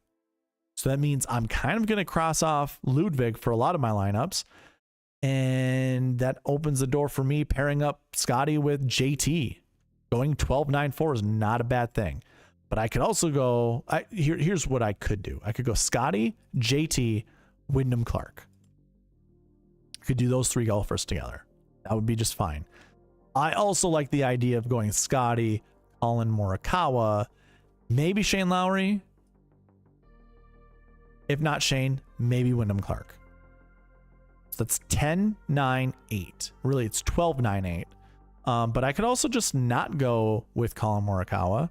Maybe I go 12-8-8, because when we looked at past optimal lineups, if you're going to start with a 12K golfer, the most common lineup builds is either a 10-8-8, 7-7-6, 10-8-8, 7-7-6, yeah, or a 10-9, 3 7s and a 6. And that would be skipping your 8K range. So that, I guess you could do that too. That's another thing I just thought about. You could go Scotty Scheffler, and then you could go into Colin Morikawa. Or really, you could go Scotty Scheffler into Xander.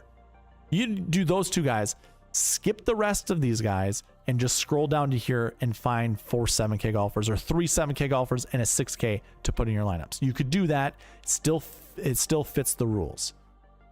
So now that I have played out a lot of those scenarios, it's on to you guys. We are going to build lineups, and the purpose of building lineups is not to give out answers to everybody. It's just to show you the different types of lineups you can build using the SweetSpot process. So I'm going to give you all 3 minutes each that I can build lineups around, and actually we're going to use this as roll call number 2.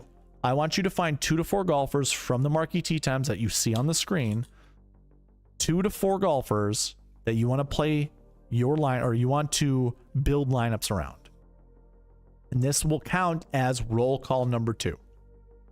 Roll calls just give you free entries into next week's giveaway as well as next month's giveaway. So it's just free participation. And of course, Shot Like Harden says, Scotty and Burns, of course. Mr. Awaken Up, what's going on, man?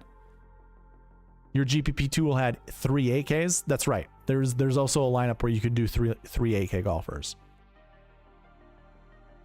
Nathan says, yes, I was late and just got caught up to the tail end. Oh, I already read that. Dave Dean, Theala, Ryhort, I read that one too. Ryan with your GPP, yep.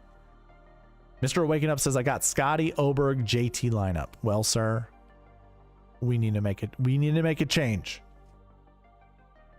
You don't have to. You don't have to.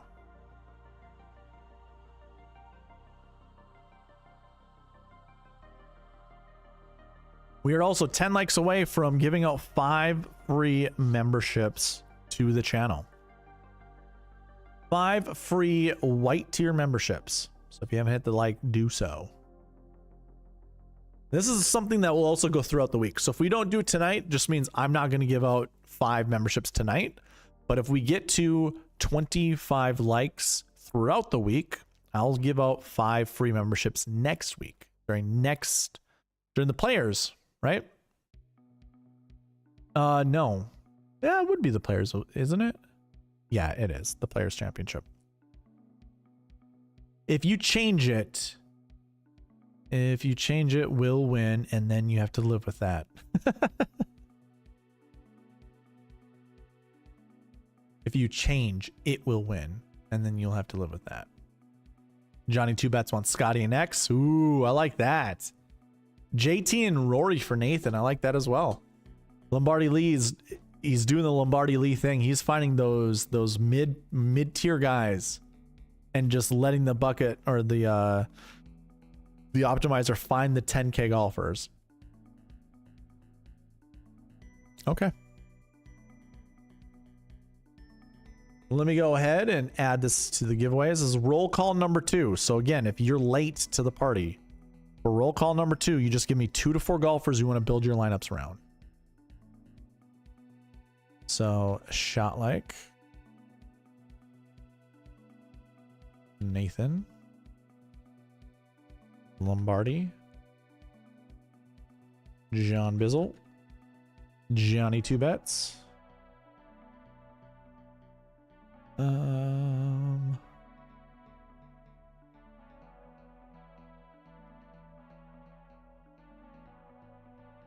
5, and I got 5. Okay. Anybody else, feel free. You don't have to, but you're more than welcome to. All right. I want to share with you some lineups that I built earlier. Not really following anything in particular, just they all start with Scotty. So these are probably lineups I'm going to be putting into some of my contests. I'm not sure which ones, but these are lineups that came about. Scotty, Matt Hideki, Clark, Siwoo, JJ Spawn, and Nick Dunlap. So like those 3 golfers together with these 3, I love.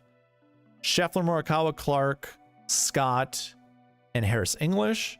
Scheffler, Fleetwood, Straka, Siwoo, McCarthy, and McGreevy.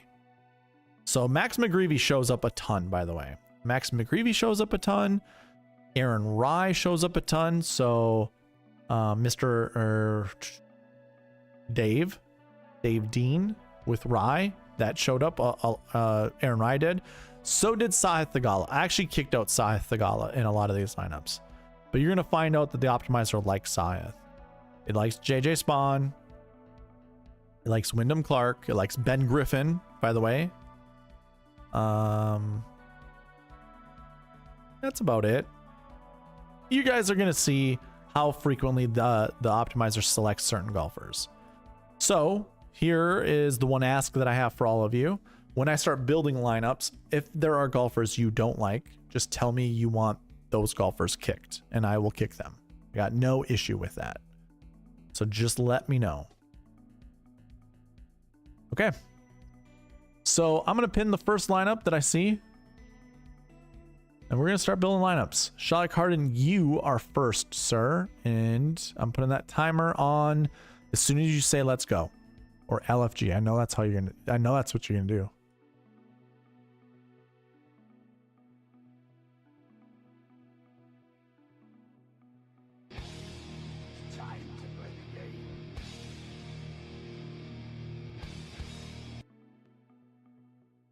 A little wake up for you all. Yep, there we go.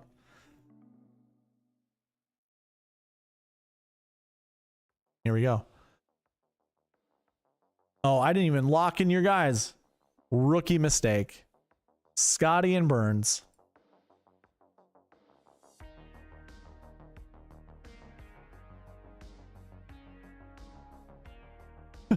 Fat fingered. 3 minutes are on the screen for Mr. Shalik Harden. First lineup is JT. Oh, okay, hold on. You get Scotty Scheffler, JT, then Sam Burns, Cam Young, Bezadenhout, Max McGreevy. Like I said, the optimizer loves Max McGreevy this week. Next lineup is Scheffler, Burns, Mav McNeely, Dietrich, Grazerman, and Mac Hughes. Don't hate that lineup. It's actually a pretty decent lineup. Next lineup is Scheffler, Burns, McNeely, Dietrich, Cam, Young, Ick, Max McGreevy. Okay. Hey, again, I'm not going to fight the optimizer. I'm going to let the optimizer do its thing. Scheffler, Burns, Straka. Here's a really good lineup here.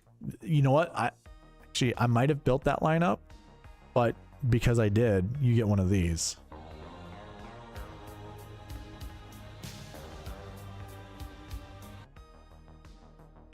Next lineup, we get Scotty, Burns, Robert McIntyre, Thigala, Dietrich, and Celinda. That's a spicy lineup. It's very, very, very spicy. I like it. We replace Isaiah Celinda with Cam Davis. Don't hate that. I think that's pretty good. Shut it down. It's over. I win.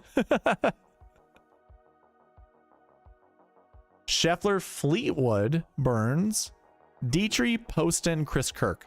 I like Chris Kirk this week, by the way. I do like Chris Kirk. No issues playing him this week. Scheffler, Burns, Henley, Dietrich, Poston, Glover. That's a good lineup. Getting a little Poston love here. I'm not sure how I feel about that, but again, I'm not going to fight the optimizer. I'm going to let it do its thing. I've been wrong the last couple weeks for some of these events. We can be cool with this.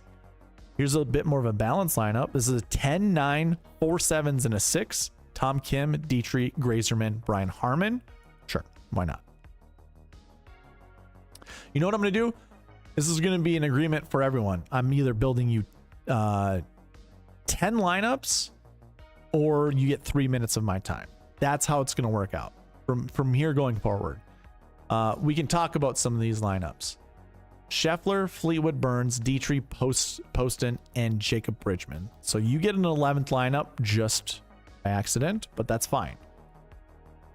I didn't make up those rules, but it definitely is something I need to change in the future because it does take quite a bit of time going through all of the lineups. So it's 11 and we deleted the top one. Perfect. Yeah, there were some really good ones in there. If you like Dietrich or Thigala, you got a lot of Dietrich. I didn't really pay attention to see how many Dietrich lineups you had. I personally don't hate it. You get to get really narrow because you're really going Scheffler, Burns, and then you get Dietrich. Don't hate it. Like me building lineups for you guys, I kind of feel bad if the same names show up, but really you're like doing a core 3 or a core 4, and I actually don't hate that because that helps you target the optimal a little bit cleaner, a little bit easier. For those that just put their lineups in the chat, make sure you hit the live button. So those that kind of just flung their lineups in just recently, make sure that you have your live chat up or to date, or yeah, current, I should say. Dave Dean, Joanne, why do you like Nick Taylor this week? Last time Joanne had Nick Taylor in her lineups, Nick Taylor won the tournament.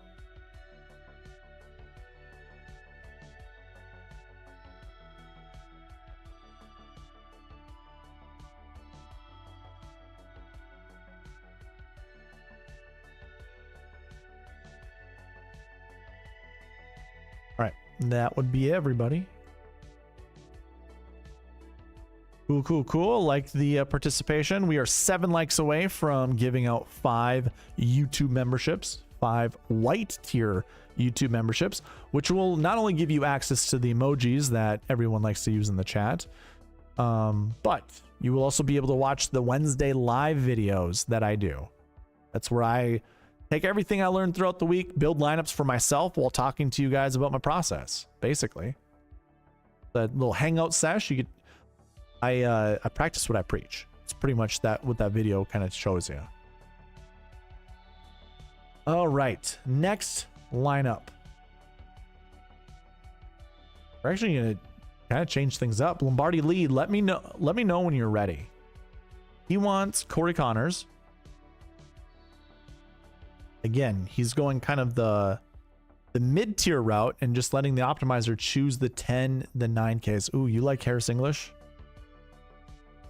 Do not mind Harris English. And what was it? And Denny McCarthy. Way out of left field. Denny McCarthy. Okay. On your ready. You let me know.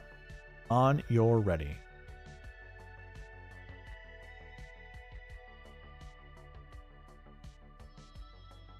AJ Love goes, I was singing. He's in a band. He was singing and he was thinking about joining the golf chat. Love it.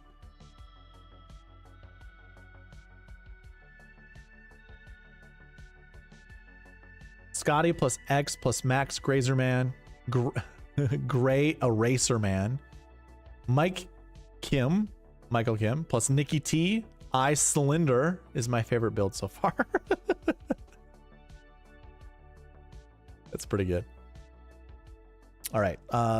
Paging Lombardi Lee.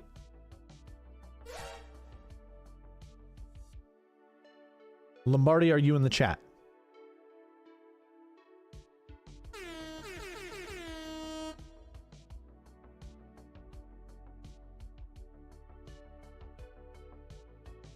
I'll give you 10 seconds from this timer.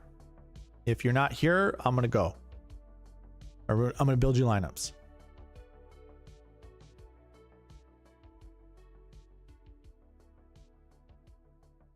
Okay.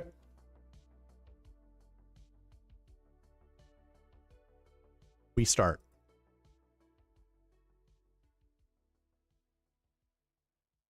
We get Rory, Xander Schauffele, Corey Connors, McCarthy, Dietrich, and English. It's pretty solid. The only golfer I'm thinking about kicking out there is Dietrich, so Dietrich gets the boot.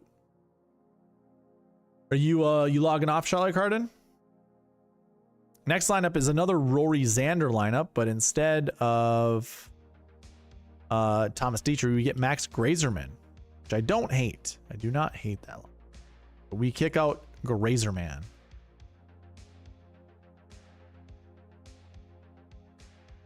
Next up is Rory Xander, Corey Connors, Sahith Theegala, Denny McCarthy, and Harris English. So this one has Sahith in it, and it's still Rory and Xander, which I don't hate. But, and yeah, I can't kick out Rory or Xander. Lombardi Lee, if you are in the chat and you do not want Rory or Xander, speak up, let me know, and I will kick them out. But for the time being, we're just going to continue going on with these two guys. And yep, now we put in Aaron Rye. I almost have a feeling we're just going to keep seeing a lot of the same, which, hey, it makes it easier if those are the golfers you need to hit the optimal lineup. Rory, Cantlay, Clark, Connors, McCarthy, and English. That's a solid lineup. 10-9-8, 7-7-6. I love it. It's good. I do need to kick someone out. I think what I'm going to do is probably kick out Cantlay.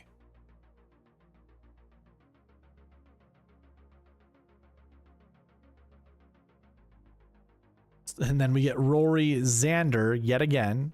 Now we add Billy Horschel to the mix, which, you know what? I don't hate either. Billy Horschel's pretty good.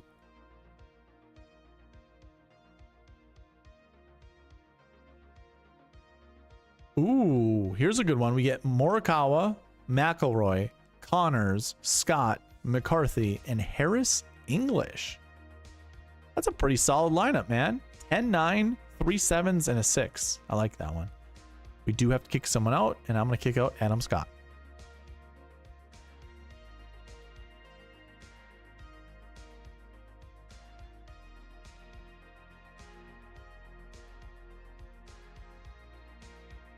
New lineup is McIlroy, Morikawa, Connors.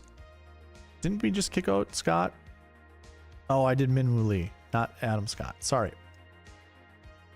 My bad.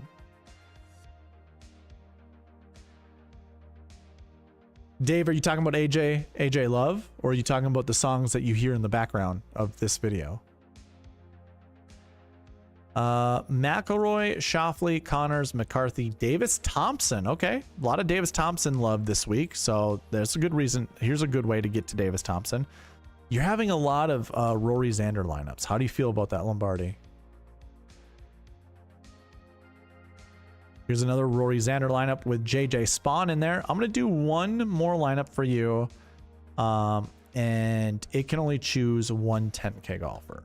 So now it will force itself to choose Rory or Xander and then figure something else out. Okay.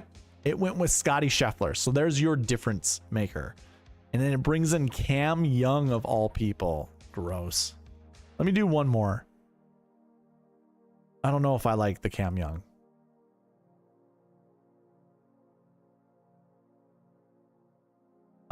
It goes Rory and then Matsuyama, Clark, Connors, McCarthy, and Harris English.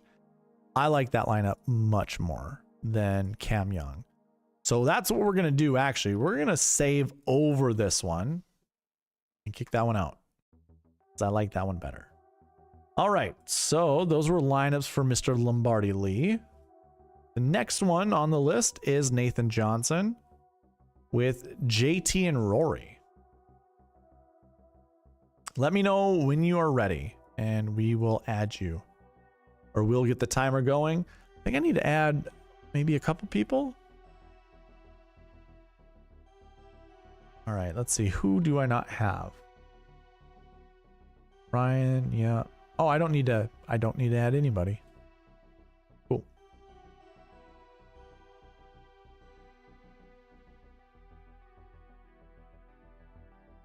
All right, Nathan, you get 10 seconds to respond. If not, we're going to go.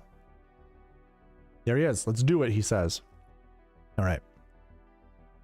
So we are going with Rory and Justin Thomas. You let me know who you want kicked if you see too many people, too many of the same person, too many lineups with the same person. Here we go. First lineup of JT and Rory is one with another 9K golfer. We get Cantlay, Dietrich Grazerman, and Mac Hughes. It's all right. Good night is here. Had to go back on the video. All right, man. McIlroy, Cantlay, JT, Dietrich, Young, and Max McGreevy. Like I said, it's gonna like Max McGreevy a lot. The optimizer, that is. It also likes Mac Hughes, Mackenzie Hughes.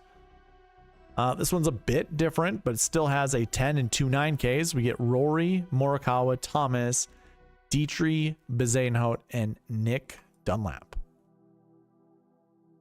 Very interesting. Next lineup, Rory, JT, Sung J M, Sahith Theegala, Dietrich, and Dunlap. Another Dunlap lineup. I like this. And this is a 10-9-8, 7-7-6. So slightly different. I love it. Dave, AJ Love has his own YouTube channel. So I think you can go, I know you can go to his channel and listen to some of his music. I don't know if he has full albums on there. Pick Dietrich, he says. Yeah, good call. We get McIlroy, Thomas, Tommy Fleetwood, Dietrich, Grazerman, and Isaiah Salinda. I don't hate that lineup. Lots of Dietrich. I get it. We give him the boot, though. We get McIlroy, Thomas, Fleetwood, Scott, Grazerman, and Chris Kirk. Don't hate that lineup either. McIlroy, JT, Russell Henley, Adam Scott, Sahith Theegala, and Justin Rose. That one actually is going to get one of these. Because that is a sexy lineup. I really like that lineup.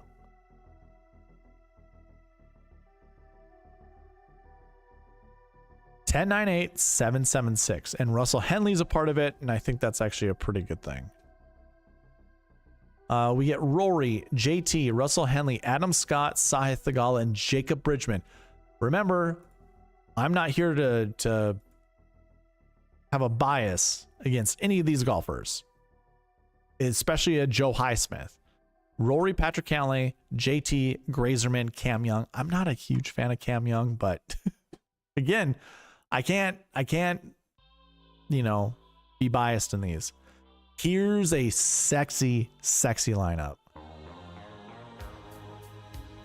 I like this lineup a lot. That's the best lineup to end on. Again, I'm building you either 10 lineups, and this should be 10. Yeah, 10 lineups or 3 minutes of my time. And those are 10 lineups for you, Mr. Johnson, Mr. Nathan Johnson. It's an AJ Love on accident. Freudian slip. All right. Those are some good lineups, man. Very good. Next one up. Johnny Two Bets. You here, man? Johnny Two Bets in the chat. He wants Scotty Scheffler and Xander Schauffele. I did mention, I did build some, let's see, did I save any of them?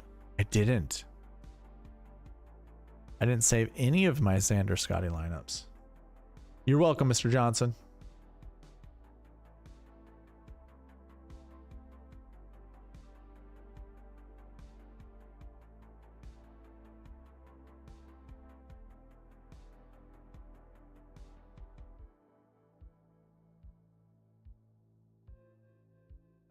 All right, Johnny. Johnny Two Bets. Paging Johnny Two Bets. You get 10 seconds to respond. If not, I will go and build your lineups. Oh, we are 4 likes away. 4 likes away. I'm here. He says, roll it. All right, here we go. 4 likes away from 5 free YouTube memberships. Here we go. Johnny Two Bets. Scotty and X. See what kind of lineups we can build them. It breaks, but it shouldn't. Let me pause this. Don't know why it is. Let me see what's going on. Yeah, oh, I know why. I put this accidental filter on because of previous lineups we were building. My bad. All right, let's start it over.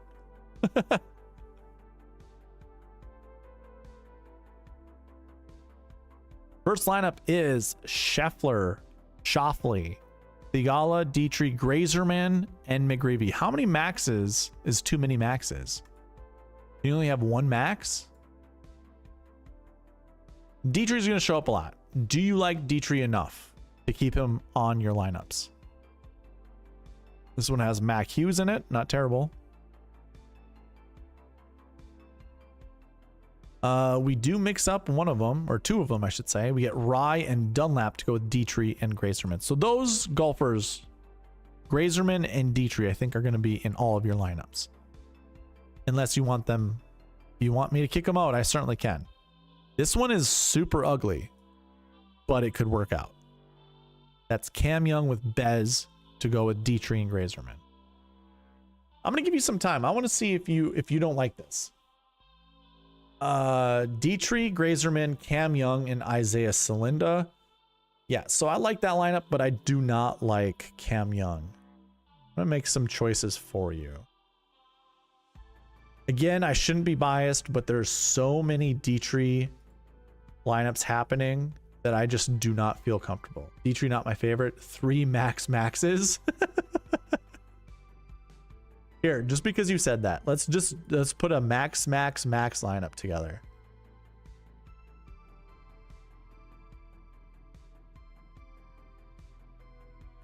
Max. Here we go. It actually breaks. It does not like the 3 maxes together with Xander and Scotty. I can't leave enough money on the table.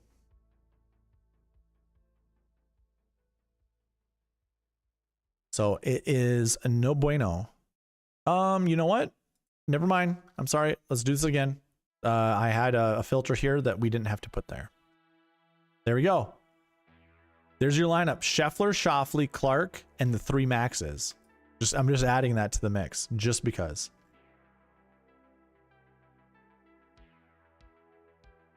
I'm out on Cam Young. I don't blame you, as am I. Xander, Scotty, Theegala, Rye, Grazerman, McGreevy. So it's the 3rd McGreevy. That's fine. Sad that Homa is likely the worst there. Yeah. I don't know if you've ever heard my take on Max Homa, but I've never really been a fan since day one. Scheffler, Schauffele, Theegala, Rye, Grazerman, and Chris Kirk. Okay. I'm going to kick out Max Grazerman. That's too much Max. 41% of lineups built tonight so far have had Max Grazerman in them. That's a recipe for disaster. Okay, now we change it up a little bit. We get Scheffler, Schauffele, Griffin, Scott, Davis, and Celinda, and one more lineup for you.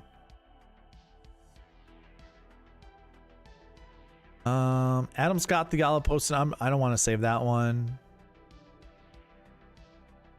There we go. Yeah, perfect. We get Scheffler, Schauffele, Tom Kim, Adam Scott, Isaiah Celinda, and Justin Rose. It's not terrible. I also don't mind a wily veteran like Justin Rose this week. And then Jacob Bridgman finishes that one. But I'm going to delete that because those were 10 lineups for you, Mr. Johnny Two Bets. There you go. So those were X and Scotty lineups. I like it. John Bizzle, are you here? John wants Aaron Rye and Shane Lowry.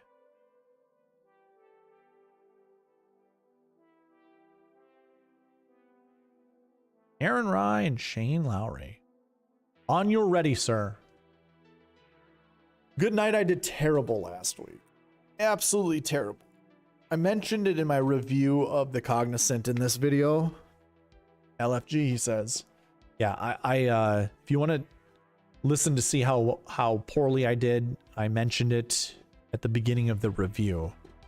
I don't know how you're going to find that easy without the timestamps, but I do incorporate like a little symbol up there. So if you look back at some of the segments, like the little target, the little crosshair, that would indicate, actually go to the buckets if you wanted to look. Look at the buckets, like the little bucket symbol that's in the top right, and just go left of that until you don't see it anymore, or rewind until you don't see it anymore. That's the review. You got second in the winner take all, the $200 one. That's awesome. I mean, it sucks because you were that close to taking down 200 bucks. That'd have been sweet.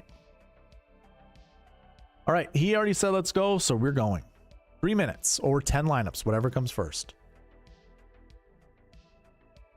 We get Xander Cantlay, Russell Henley, Shane Lowry, Aaron Rye, and McGreevy. Sir, you get one of these like right off the rip, dude. That was a great lineup. That's a good lineup. Had 3 guys miss the cut. That sucks. Next lineup is really good too. You get Xander with his buddy Patrick Cantlay, and then Shane Lowry, Ben Griffin, Aaron Ryan, Thomas Dietrich. Do you like Thomas Dietrich enough? Because he will continue to show up. Actually, I need to give him the boot. I'm going to give Dietrich the boot. That's a lot. 51% of lineups built tonight have Thomas Dietrich in. Your lineup actually worked 6-6. There we go. So that was the one that almost won. So close to win 400 plus at the end, then lost it all at the end. Oh. Xander, Cantlay, Lowry, Scott, Aaron Rye, and Max Grazerman. That's not terrible. I'm going to kick out Max Grazerman. That's a lot of Grazerman in the lineups tonight. Thanks. Not bad. I think I like the wiry vets at the end the best. Yeah, I do too. I like Celinda, but McGravy and Thiegs aren't my favorite this week. And I felt like they showed up a lot. That's what they did. Kick Dietrich. We gave him the boot. We gave him one of these. Schauffele, Cantlay, Lowry, Scott, Theala, and Rye. There we go. Yeah, and Johnny Two Bets, like that is also like the beauty and the curse of the optimizers. When you anchor around certain golfers, it is possible that, well, one is if you're on the right golfers, it's going to put together the best lineups for you. If you're on the wrong golfers and then it just puts you on more wrong golfers, that sucks. And that goes with all optimizers, obviously. Cantlay, Thomas, Henley, Lowry, Rye, and Bezuidenhout. That's a pretty good balanced lineup. No issues there. Pick X. Okay. X isn't showing up, at least for these ones.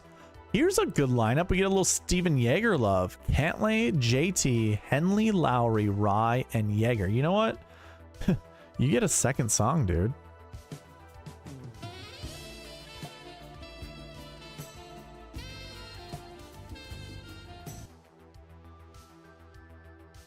Next lineup is Cantlay, Thomas, Henley, Lowry, Aaron Ryan, Benny Ann. Hey, I don't hate that one either. Those are good lineups.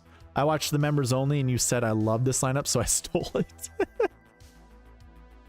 I don't know where I had it because I'm sure I used it too. I did have some 6-6s, but they didn't cash for me because they're probably my winner take all contest.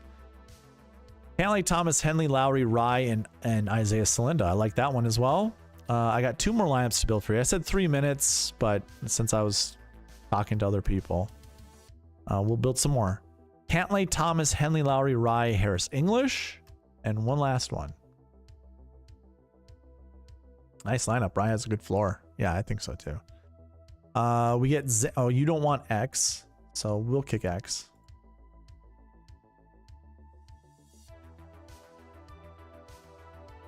And then we get Cantlay Thomas again. Let's kick out Cantlay. Let's try to figure something better than that. And I want to bring back Lucas Glover because I kind of like him at a course like this. So we get, ooh, Scotty Scheffler, Henley, Lowry, Jason Day, Rye, and Adam Hadwin. There we go. You ain't going to have too much Adam Hadwin love this week. Kind of out of sight, out of mind. But yeah, I think that's totally fine. We need to get 4 more likes on this video. 4 more likes and I'll give out 5 YouTube memberships. 4 more. All right, John, those were lineups for you. We move on to AJ Love, who wants Scotty Scheffler and Tom Kim.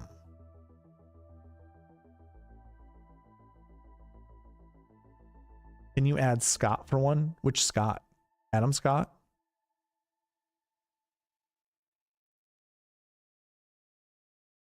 What did...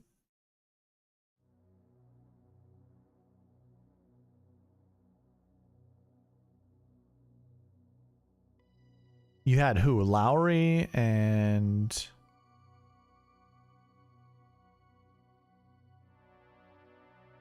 Lowry and Aaron Rye.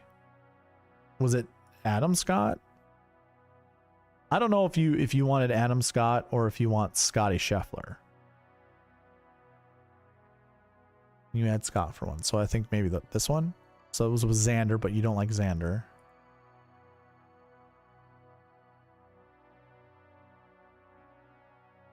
So then you get Cantlay, Thomas, Lowry, Tom Kim, Adam Scott, Aaron Rye. Okay, so Scheffler and Tommy Boy Kim. And he is ready. Oh, Scotty. Well, you got Scotty on the last lineup, right? Yeah, that's a good lineup. Scotty, Henley, Lowry, Jason Day, Rye, and Hadwin. I can build you lineups later if you want me to try something else. But we are going to move on. All right. We have Scott Scheffler and Tom Kim. Here we go.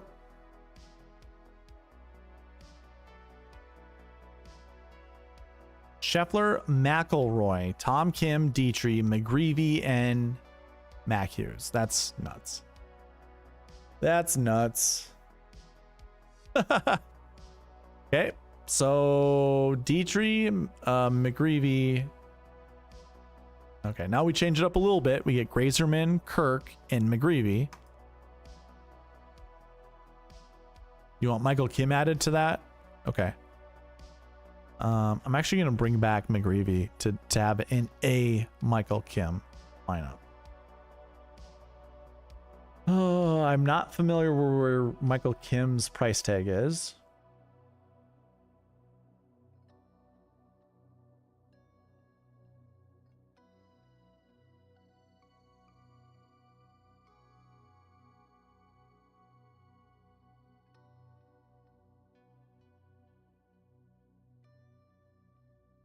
Oh, you wanted, I'm sorry, you want Mike Kim instead of Tom Kim.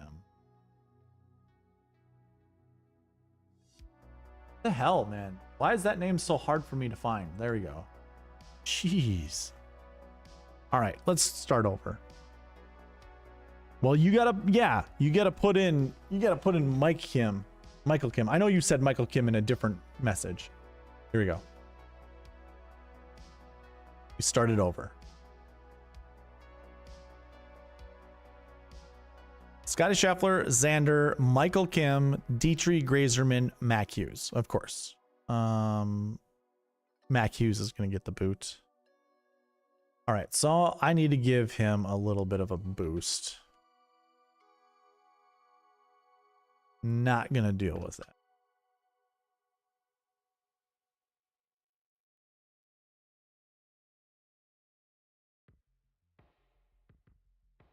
Okay. Scotty, McIlroy, Michael Kim, Dietrich, Dunlap, and McGreevy. It's not bad. I like Dunlap this week. Scheffler, Cantlay, Kim, Dietrich, Grazerman, and Bezuidenhout. Sometimes I do a hater lineup into hits. Yeah, I do hater lineups all the time. Scheffler, Xander, Michael Kim, Dietrich, Cam Young, Max McGreevy.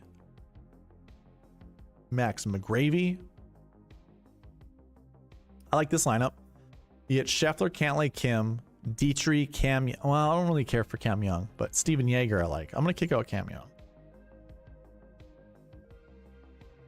This is going to be one of those weeks that Cam Young does well. I was on him last week. He missed the cut on the number. And now I don't want to play him because he hurt my feelings last week. This is a really good lineup. Scheffler, Cantlay, Kim, Dietrich, Spawn, Yeager. I like that lineup. But yeah, it's going to be one of those weeks where I'm just like, I can't play him. It's terrible. Scheffler, Cantlay, Kim, Theegala, Dietrich, Kirk. All the golfers you don't like. I might at some point in time. We get Joe Highsmith to go with Kim, Theegala, and okay, so that's a lot of Dietrich. God. So much Dietrich, man. So much Dietrich.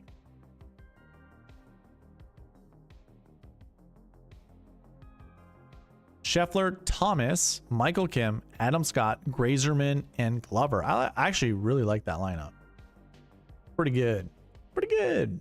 Pretty good.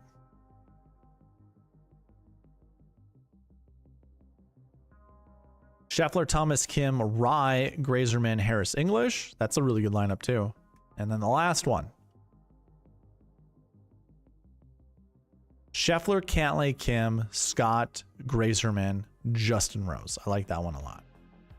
Very nice.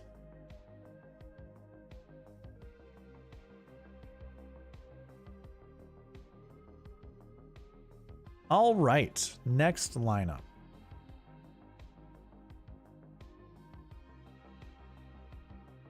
Let me do it over here. Next lineup that I have, Dave Dean. Dave, are you in the chat, sir?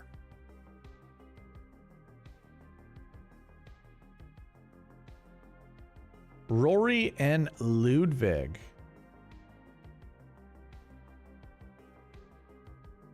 I was waiting and hoping someone was going to build this lineup. AJ, you are welcome. Rose at 6.1 seems like a smash. It's not terrible. Not terrible at all. I have to go back and see the Marquee Tee Times. Yes, sir, you do. Dave Dean, work your magic. All right, so Dietrich's going to show up a lot. McGreevy is going to show up a lot. McGreevy will end up getting kicked eventually. And then Grazerman will show up a lot. And when those guys get kicked out, then it'll be Theegala. How do you feel about any of those golfers? I think there's 4 that I just named. But we'll put the timer on and you let me know as I go. Maybe we don't reach them, but you most likely will. They're all cheap. Rory, Oberg, Henley, Rye, Dietrich, Mac Hughes. Not terrible. McElroy, Oberg, Henley, Dietrich, Grazerman, and McGreevy. There you go. Those were the guys I just said. Easy. And then McGreevy's getting the boot. Oh, wow.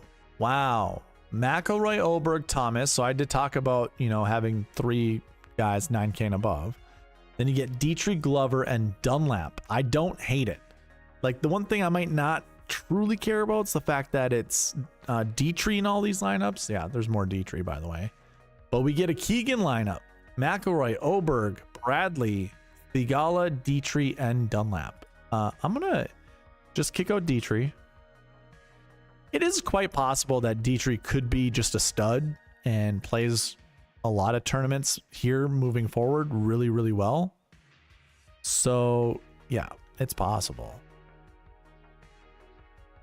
Cam Young is probably going to show up now. Kind of did some filtering there, but ooh, not so much. I really like this lineup. I like this a lot. Oberg, McElroy, Thomas, Scott, Dunlap, and McGreevy. Here, sir. I don't think I've ever given you one of these, but you deserved it for that one.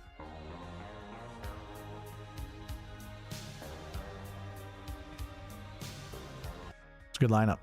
McElroy, Oberg, Thomas, Thigala, Cam Davis, and Max McGreevy. Yeah, I actually do like Max McGreevy a lot this week. That might be too much 6K love. And now we get a couple maxes to go with Aaron Rye and Henley. Isn't terrible either, but McElroy, Oberg, JT, there's the Grazer Man, Glover, and Celinda. I'm gonna kick out Grazer Man because we only have few lineups to build, or 2 more lineups to build, and I don't want Grazerman to be in them. I really don't want Cam Young to be in it either, but we'll see when we get there. Oh, Michael Kim, that's right. We got to bump him down. This one's not terrible, so if you do like Michael Kim, it works out. If not, we can build a couple more. Whoa. McElroy, Oberg, Matsuyama, Adam Scott, Celinda, and Chris Kirk. That's one of these. I like this lineup a lot. Now, it is worth noting we don't see many low 6K golfers in a GPP winning lineup or a SweetSpot optimal, so it's iffy. It's not impossible, but it's iffy. But I do like that. That's a pretty solid lineup. Those were the 10 lineups I think I needed to build you. Let me just double check. Yep, those are 10. I'll build one more though. One more just so you can see. Goes with Cam Young, JT Poston, and Isaiah Celinda. So Celinda shows up quite a bit. That's not bad. All right. Good lineups. Moving on. Joanne, I'm not sure if you're still in the chat. If you are, let me know when you are ready. Mr. Waking Up says, thoughts on Seabez. Hit a bunch of fairways and greens last week. Hot putter, decent history. Yeah, I guess I don't know. I don't know how I feel about Seabez this week.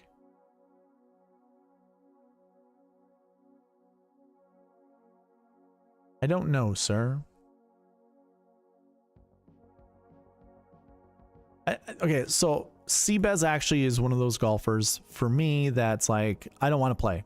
I don't want to play. I'll be honest with you. I don't want to play him because I just don't know what the upside is.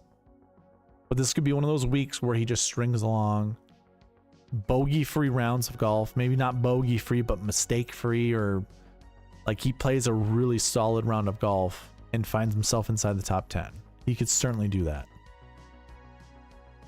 And I'm going to be one of those stubborn people who just don't want to play him because I don't like the name. That just happens.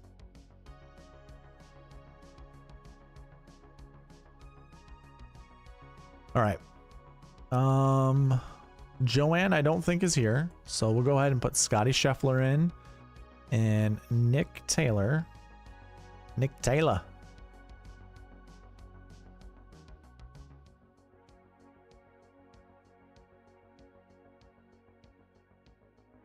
We're going to give him a 100-point boost just so we don't have to, you know, keep changing things. And I'm going to start that, the timer. Here we go. Joanne is on the clock. We get 2 Canadians. We have Scheffler, McIlroy, Rye, Dietrich, Taylor, and Mac Hughes. I can hear Joanne telling me no Dietrich, so we'll kick out Dietrich. I know. Scheffler, Schauffele, Clark, Grazerman, Nick Taylor, and McGreevy. I like that lineup quite a bit. A lot of it has to do with the fact that I like Scotty. A lot of it has to do with the fact that I like Wyndham Clark and Max McGreevy. Scheffler, Schauffele, Connors, Corey Connors, Grazerman, Nick Taylor, and Nick Dunlap. Another solid lineup.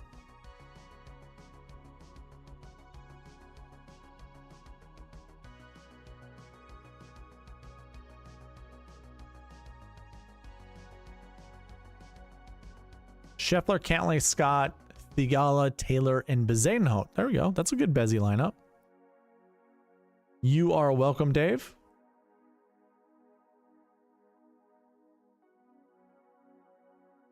Next lineup.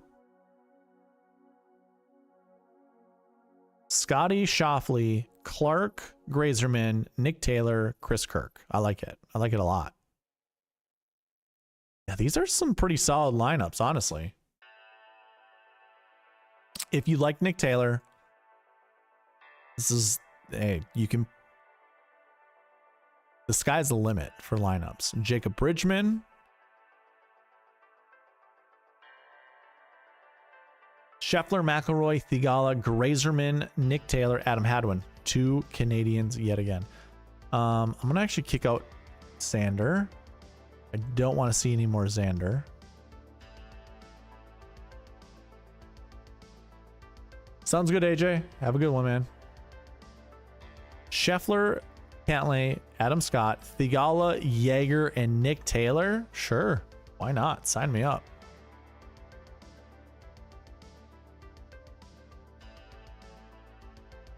And one last one for Joanne.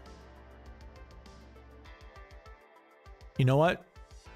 I have to get over my feelings about Cam Young. I think this is fine.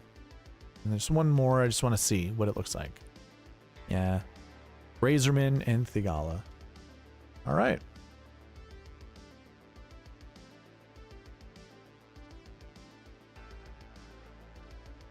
Those are 10 lineups for Joanne.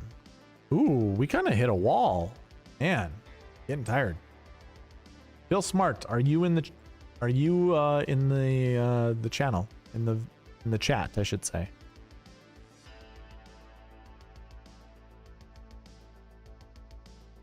Victor Hovland and Adam Scott. A little different with the lineup builds here.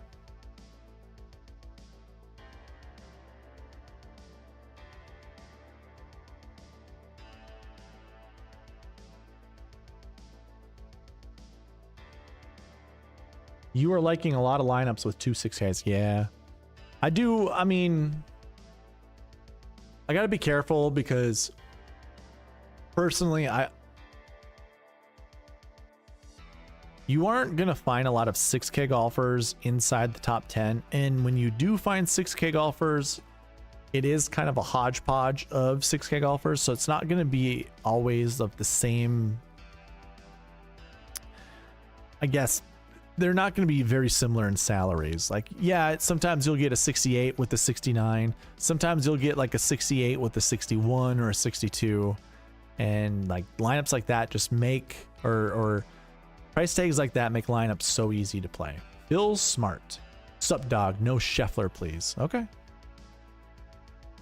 He does not want Scheffler. Boo the non-believer. Here we go, man.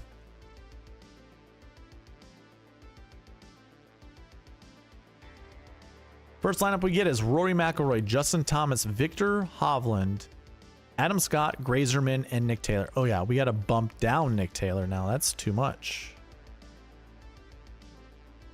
And you let me know if you like Max Grazerman, because he's probably going to show up quite a bit. We do have to bump up Victor Hovland.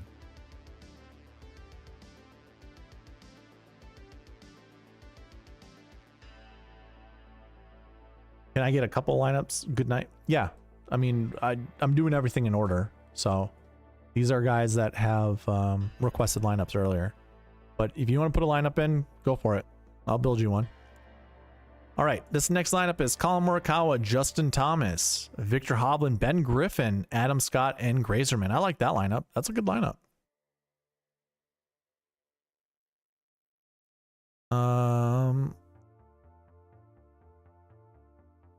didn't lock in Ben Griffin, did I? Okay, no. Morikawa, Thomas, Hovland, Griffin, Scott, Grazerman. Was that the same lineup we just built? Okay. Oh, I see. Got it. Ooh, Xander with his buddy Patrick Cantlay. Victor Hovland, Adam Scott, Thigala, and Grazerman. Don't hate it. Very balanced. 10, 9, 8, 7, 7, 7. Morikawa, Thomas, Hovland, Kim, Adam Scott, and Grazerman. Another balanced lineup. That's really good. I like that lineup too.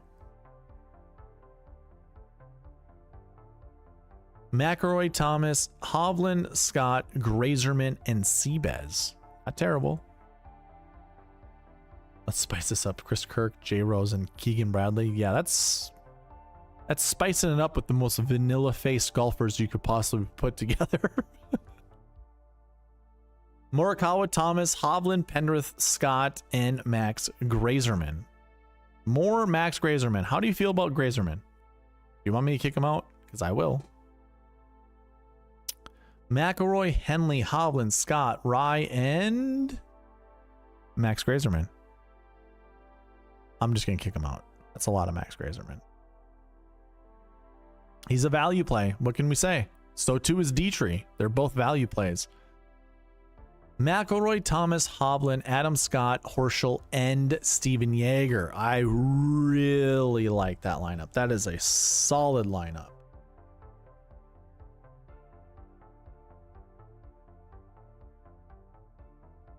I want to see one with McIlroy and no JT. Okay. Well, here's a good JT and McIlroy lineup, but we can go ahead and put Rory and no Jati. Maybe we get never mind. Xander's been showing up. Last one. Oh, look, Max McGreevy. But that's a pretty solid lineup. McIlroy, Cantlay, Hovland, Corey Connors, Adam Scott, and McGreevy, and just one more for you to see. I like G-Man. Do I know who G-Man is? My brain is mush right now. Oh, you like Grazerman. Okay. McIlroy, Henley, Hovland, Clark, Scott, and Dunlap. 10 and 3/8. That is what Ryan Henson tried to tell me. Hey, there were 3 8K golfers in one of those lineups. Not sure which one. One that won. Okay. You like the one that I highlighted? All right. MC.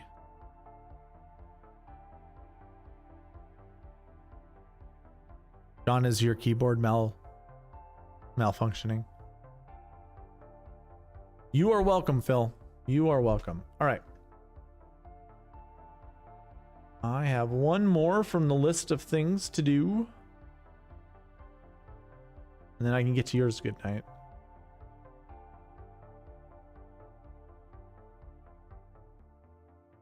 And that is the one with Ryan Henson. Ryan, are you in the chat? I'll give you 30 seconds.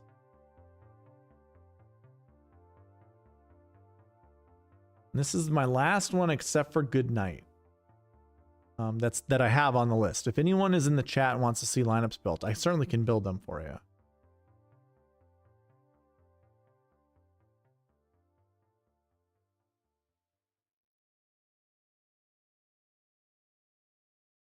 Yep. I think you are McIlroy in a pot for a couple lineups. I don't know what that means. Ryan is not in the chat, so I'll go ahead and put his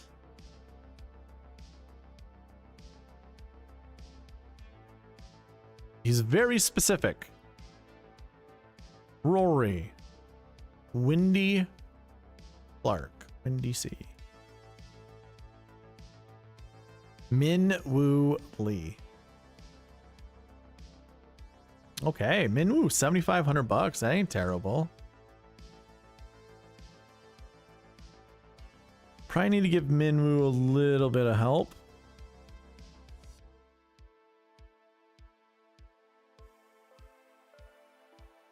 All right. Timer is coming on, and we will build these lineups without Ryan in the chat. We get McIlroy, Schauffele, Clark, Minwoo, Dietrich, and McGreevy. I actually like that lineup. I don't want that much Dietrich. We'll do one more Dietrich, and then we'll kick them. McIlroy, Schauffele, Clark, Minwoo, Dietrich, Dunlap. There we go. That's a solid lineup.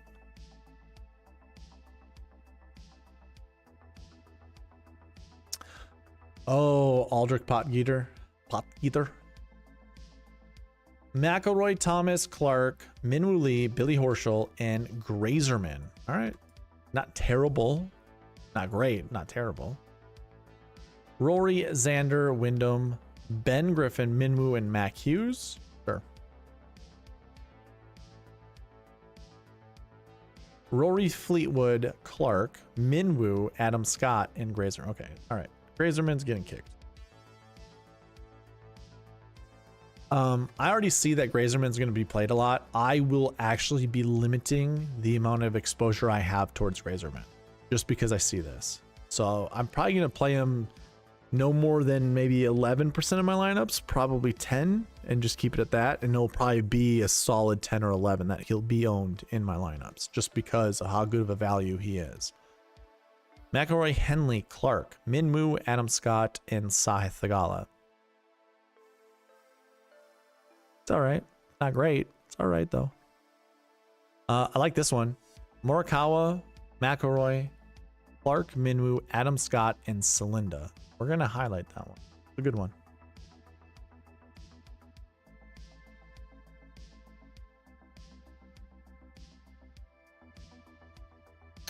Rory, Xander, Clark, Minwoo, Adam Scott, Chris Kirk. Sure. Probably going to kick out Adam Scott here pretty quick. Like right now.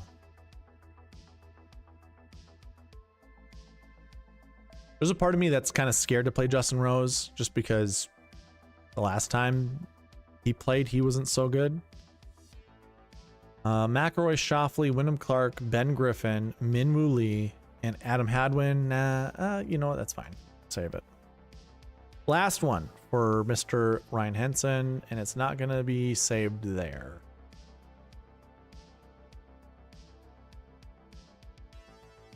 There we go. Change it up a lot. We get Rory, Xander, Wyndham Clark, Minwoo Lee, Davis Thompson, Cameron Davis. There we go. Like that. I like that. That's 10 lineups. Yep. There we go. All right. So we're going to do one for good night. And then John, I can do a McIlroy Potgieter lineup.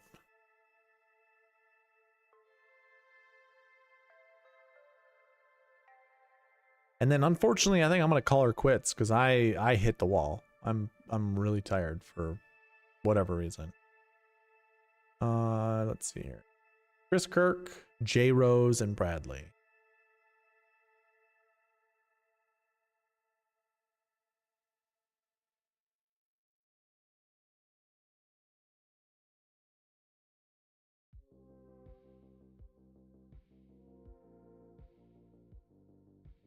Getting real spicy.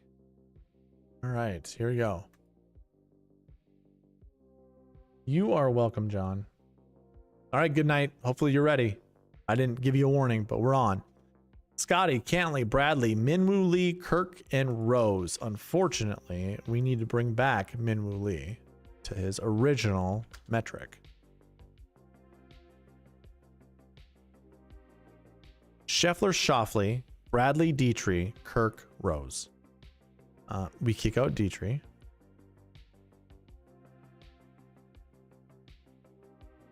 Yeah, I'm gonna watch Daredevil new season. Good luck, or have fun, dude. It should be good. Should be good. Scheffler, Schauffele, Bradley, Max Grazerman, Chris Kirk, and Justin Rose. Not terrible. I need to kick out Grazerman.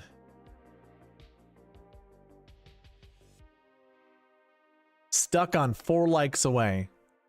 4 likes and we would give out 5 YouTube memberships. McIlroy, Cantlay, Henley, Bradley, Kirk, and Rose. Not terrible. Not terrible. Who do I kick out here? Probably... Let's kick out Cantlay.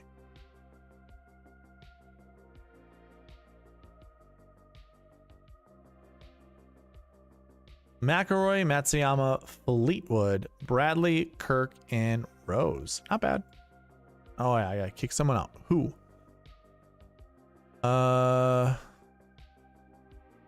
Let's kick out Rory.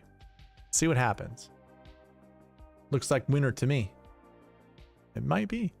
Scotty, Xander, Keegan Bradley, Rye, Kirk, and Rose. Whoa. That is a lineup. I'm gonna kick out Bradley. Oh no, you have Bradley here. Who? Aaron Rye. For a second, I thought you had Aaron Rye locked in. Oh, we get Denny McCarthy instead of Rye. I like that. Scotty Xander. But we're gonna kick out Denny McCarthy now.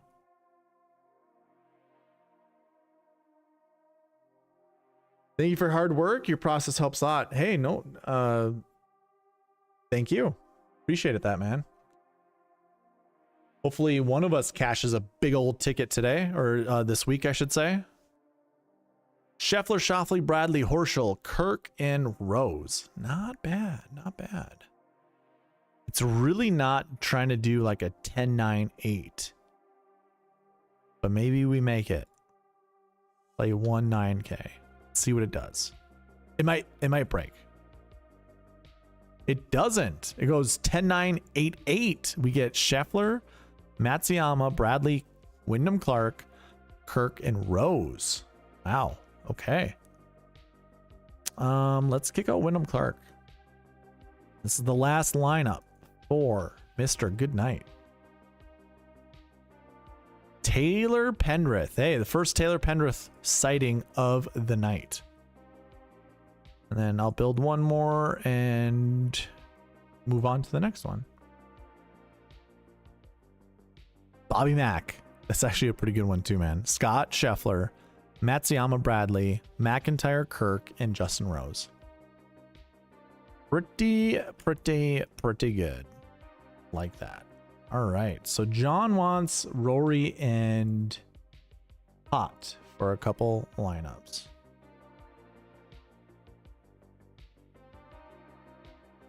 Rory McIlroy, Aldrich, Potgieter.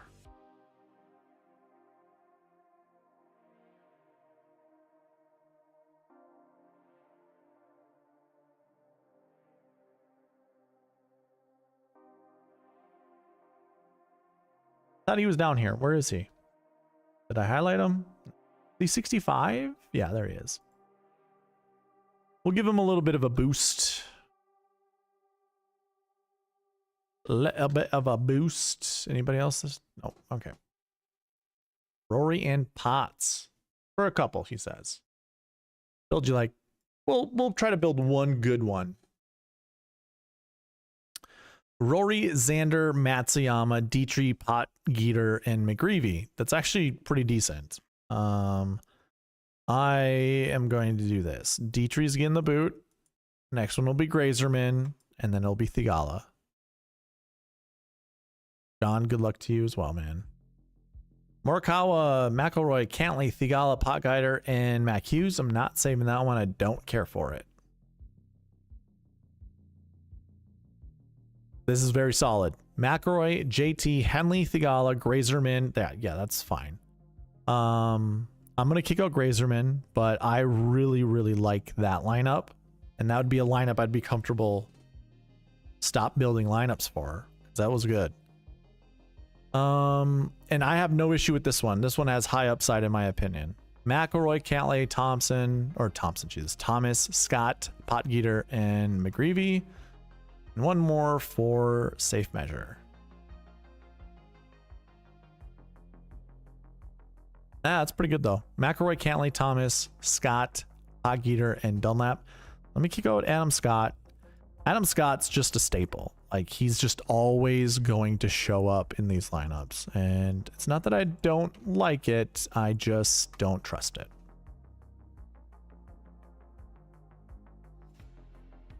McIlroy, Cantlay, Justin Thomas, Griffin, Potgieter, and McGreevy. Maybe one more.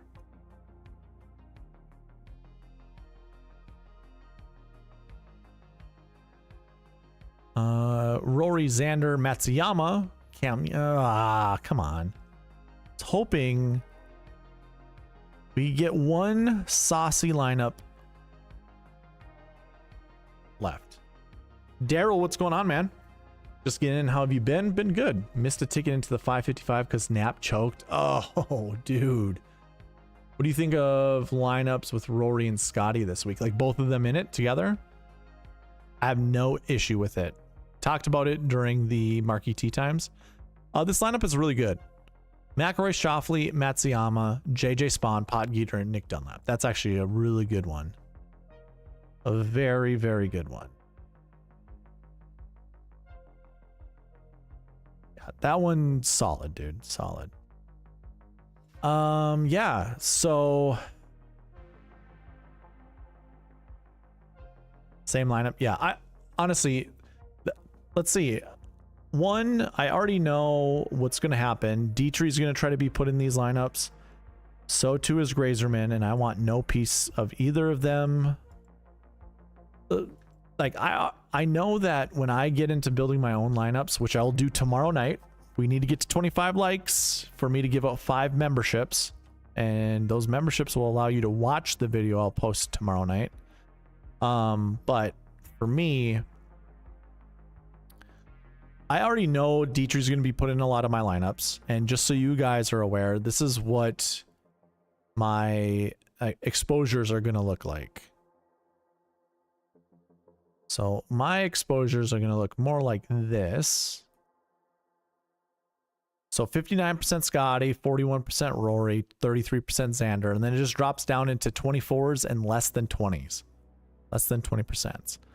And then I'm actually going to change this to like 6% for these higher 6K golfers. Well, that goes to here, and this will go to 3% for the lower 6K golfers. I don't want to fall in love with the 6K golfer, and I also don't want to disrespect one. So I would do something like this. And let's actually see what kind of lineups we can build with Scotty and Xander, just in the brief time. We break it because we have too many owned golfers elsewhere. Actually, no, it's not true. Oh, maybe it is. I'm telling the optimizer to choose a 9K golfer, so that might be an issue for the time being. Yeah, I'm not too thrilled with that kind of lineup. I mean, that would be like a 10-10, 7-7, 6-6. That would work. Or like this one, 10-8, 7-6-6, which is fine. I don't hate it. I don't love it. Okay. I wanted to show you the exposures, but let's get the exposures out of here because I don't want anything messing with this. I want to pretend like nothing has been selected yet. So I'll keep all the people I kicked out. That's fine. And all the other people that just got kicked out, that's also fine. What else did I... What else? Oh, the 9Ks, right? You know what? I'm gonna keep that at a 0. We don't need to have a 9K to go with those two 10Ks. Don't care for that one. Yeah, we'll kick out Cam Young. If I'm building one lineup, Cam Young is not going to be in it. Shouldn't have that bias, but I can't do it. But yeah, a lineup like this to me is beautiful. Scheffler, Schauffele, Clark, Scott, Dunlap, and Max McGreevy. I think it has a lot of upside. I like it quite a bit, to be honest with you. But I think a lot of my lineups are, you're going to start Rory with Ludwig, or they're going to go Scotty Morikawa, or Scotty JT, or Scotty Hideki, or Scotty Burns. It's probably what a lot of my lineups are going to be. And then I'll also have some like Rory and Morikawa, maybe some Rory Xander. We'll see. I don't know. But I'm really keen on playing Scotty Scheffler this week. And quite frankly, I don't mind Scotty with Morikawa. Nobody tonight really mentioned Morikawa's name.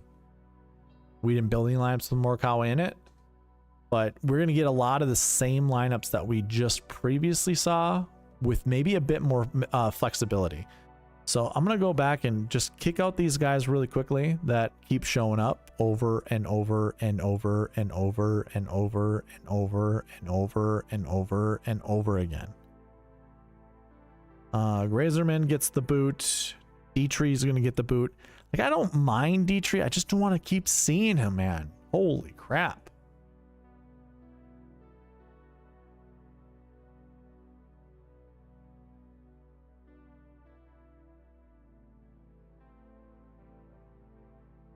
Scheffler, Morikawa, Scott, Thigala, Cam Young. Yeah, we're not doing Cam Young.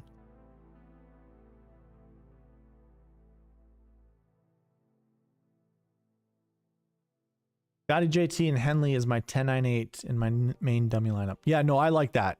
There's some lineups that I've built that look really good. This lineup is fine. If I want an Adam Scott lineup, I think this is okay. But I also don't care that much for Adam Scott. And it's not that I don't want to play him. I just don't want to play him as many times as I've seen tonight. Eric Cole's interesting because he's just been awful lately.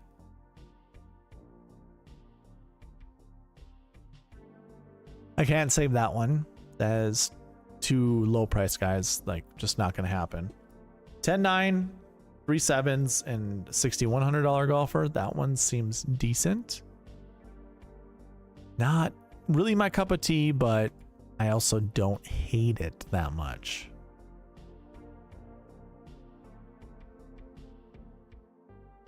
I think I want to kick out Thigala. All right. Last one or two. We'll see what kind of lineups we can build. Something like this I don't really care for, but it does serve a purpose. Like, J Day has been decent at this golf in the past, or at this course in the past, so I'm okay with that. Scheffler, Morikawa, Clark, Siwoo, Bez, and Nick Dunlap. That's dangerously close to what I'm looking for. Substitute Bezzy for someone else, and I really like that lineup. In fact, you know what? I did build these down here, and I have some Scotty Morikawa lineups. So, like this one here. This one has Adam Scott and Harris English. Of course it does. Scotty JT Wyndham Clark with Siwoo, Billy Horschel, and Chris Kirk. I love that lineup. I also really like this lineup. Scotty, Matsuyama, Wyndham Clark, Siwoo Kim, JJ Spawn, and Nick Dunlap. That's pretty good.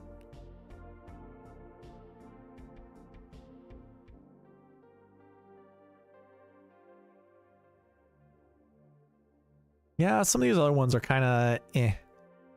I'm looking at like the last golfer in. Some of these names are just kind of frumpy. Okay. I've got nothing else. I think I'm going to call it a night, but I will field questions before logging off. So, if you guys have any questions, let me know.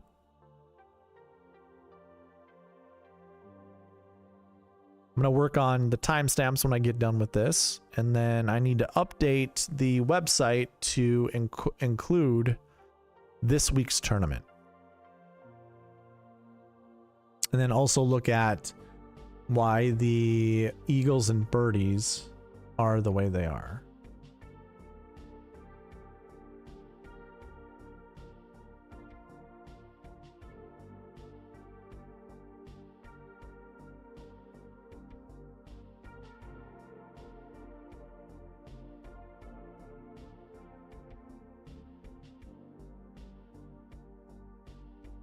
Ah, yeah, it's a decimal place thing because it's on averages. That's why. Makes sense. It's on all on averages.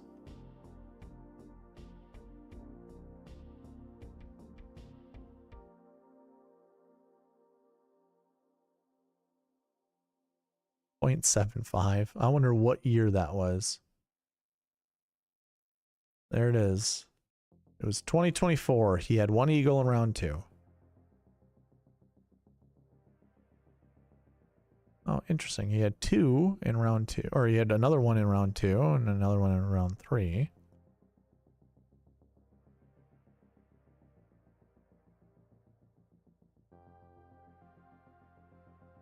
Scotty did not play in 2021. In 2020, he had eagle in round 2, 3, and 4.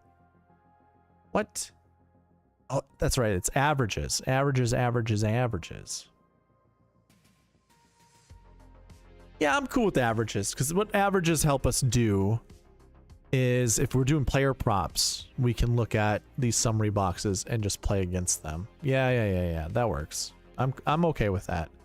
At first, I was like, nah, this is not what I want.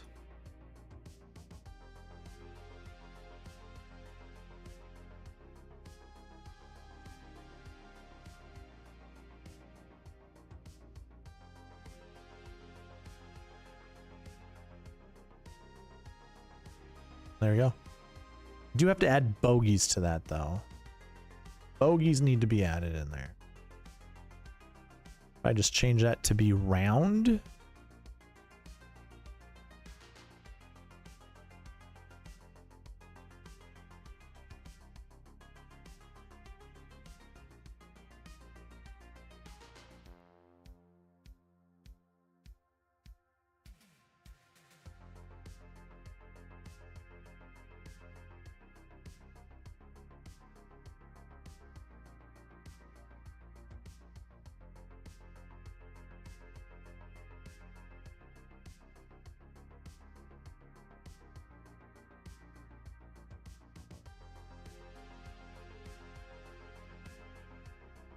I think this, I just got to make a different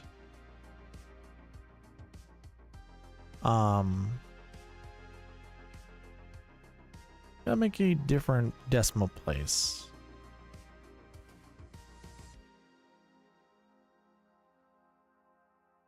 That works. Okay, cool. Dave Dean, do you have any Mardi Gras memories?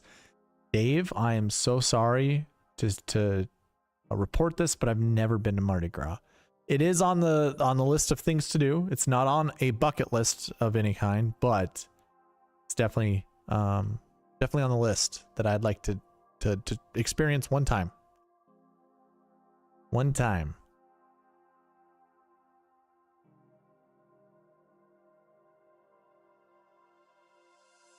All right, we figured out the pars, the birdies, the eagles. That's good.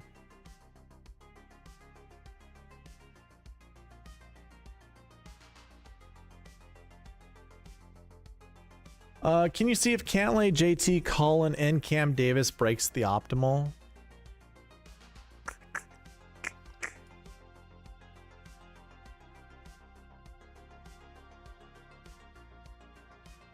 JT, Cantlay, Colin.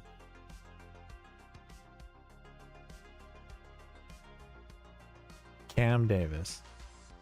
This will be interesting.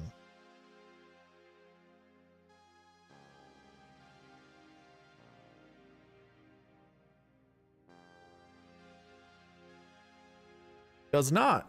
You're safe. Thigala and Dietrich are your saviors. Of course, Dietrich's there to pick up the slack. Let's see if we kick him out. What happens? Scott and Thigala. So pretty decent yet. Morikawa, Cantlay, Thomas, Scott, Thigala, and Cam Davis. There you go. All right. I'll put 30 seconds on the clock. I know it says 3 minutes, but once it gets to 2:30, I will log off for the night. If you got questions, though, bring them in. because that's the only way that you're going to keep me live. Only way you're keeping me live is by asking me questions. Otherwise, I will be logging off. Logging off and doing the necessary things before heading to bed.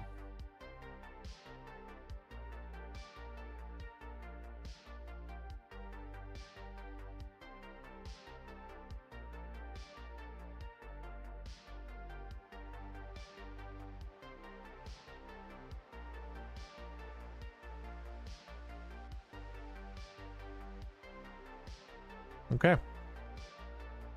Well, ladies and gentlemen, good luck this week. I hope you all do very, very well. And yeah, let's hit the sweet spot. Take down a GPP. I'll see you in the next one. Bye.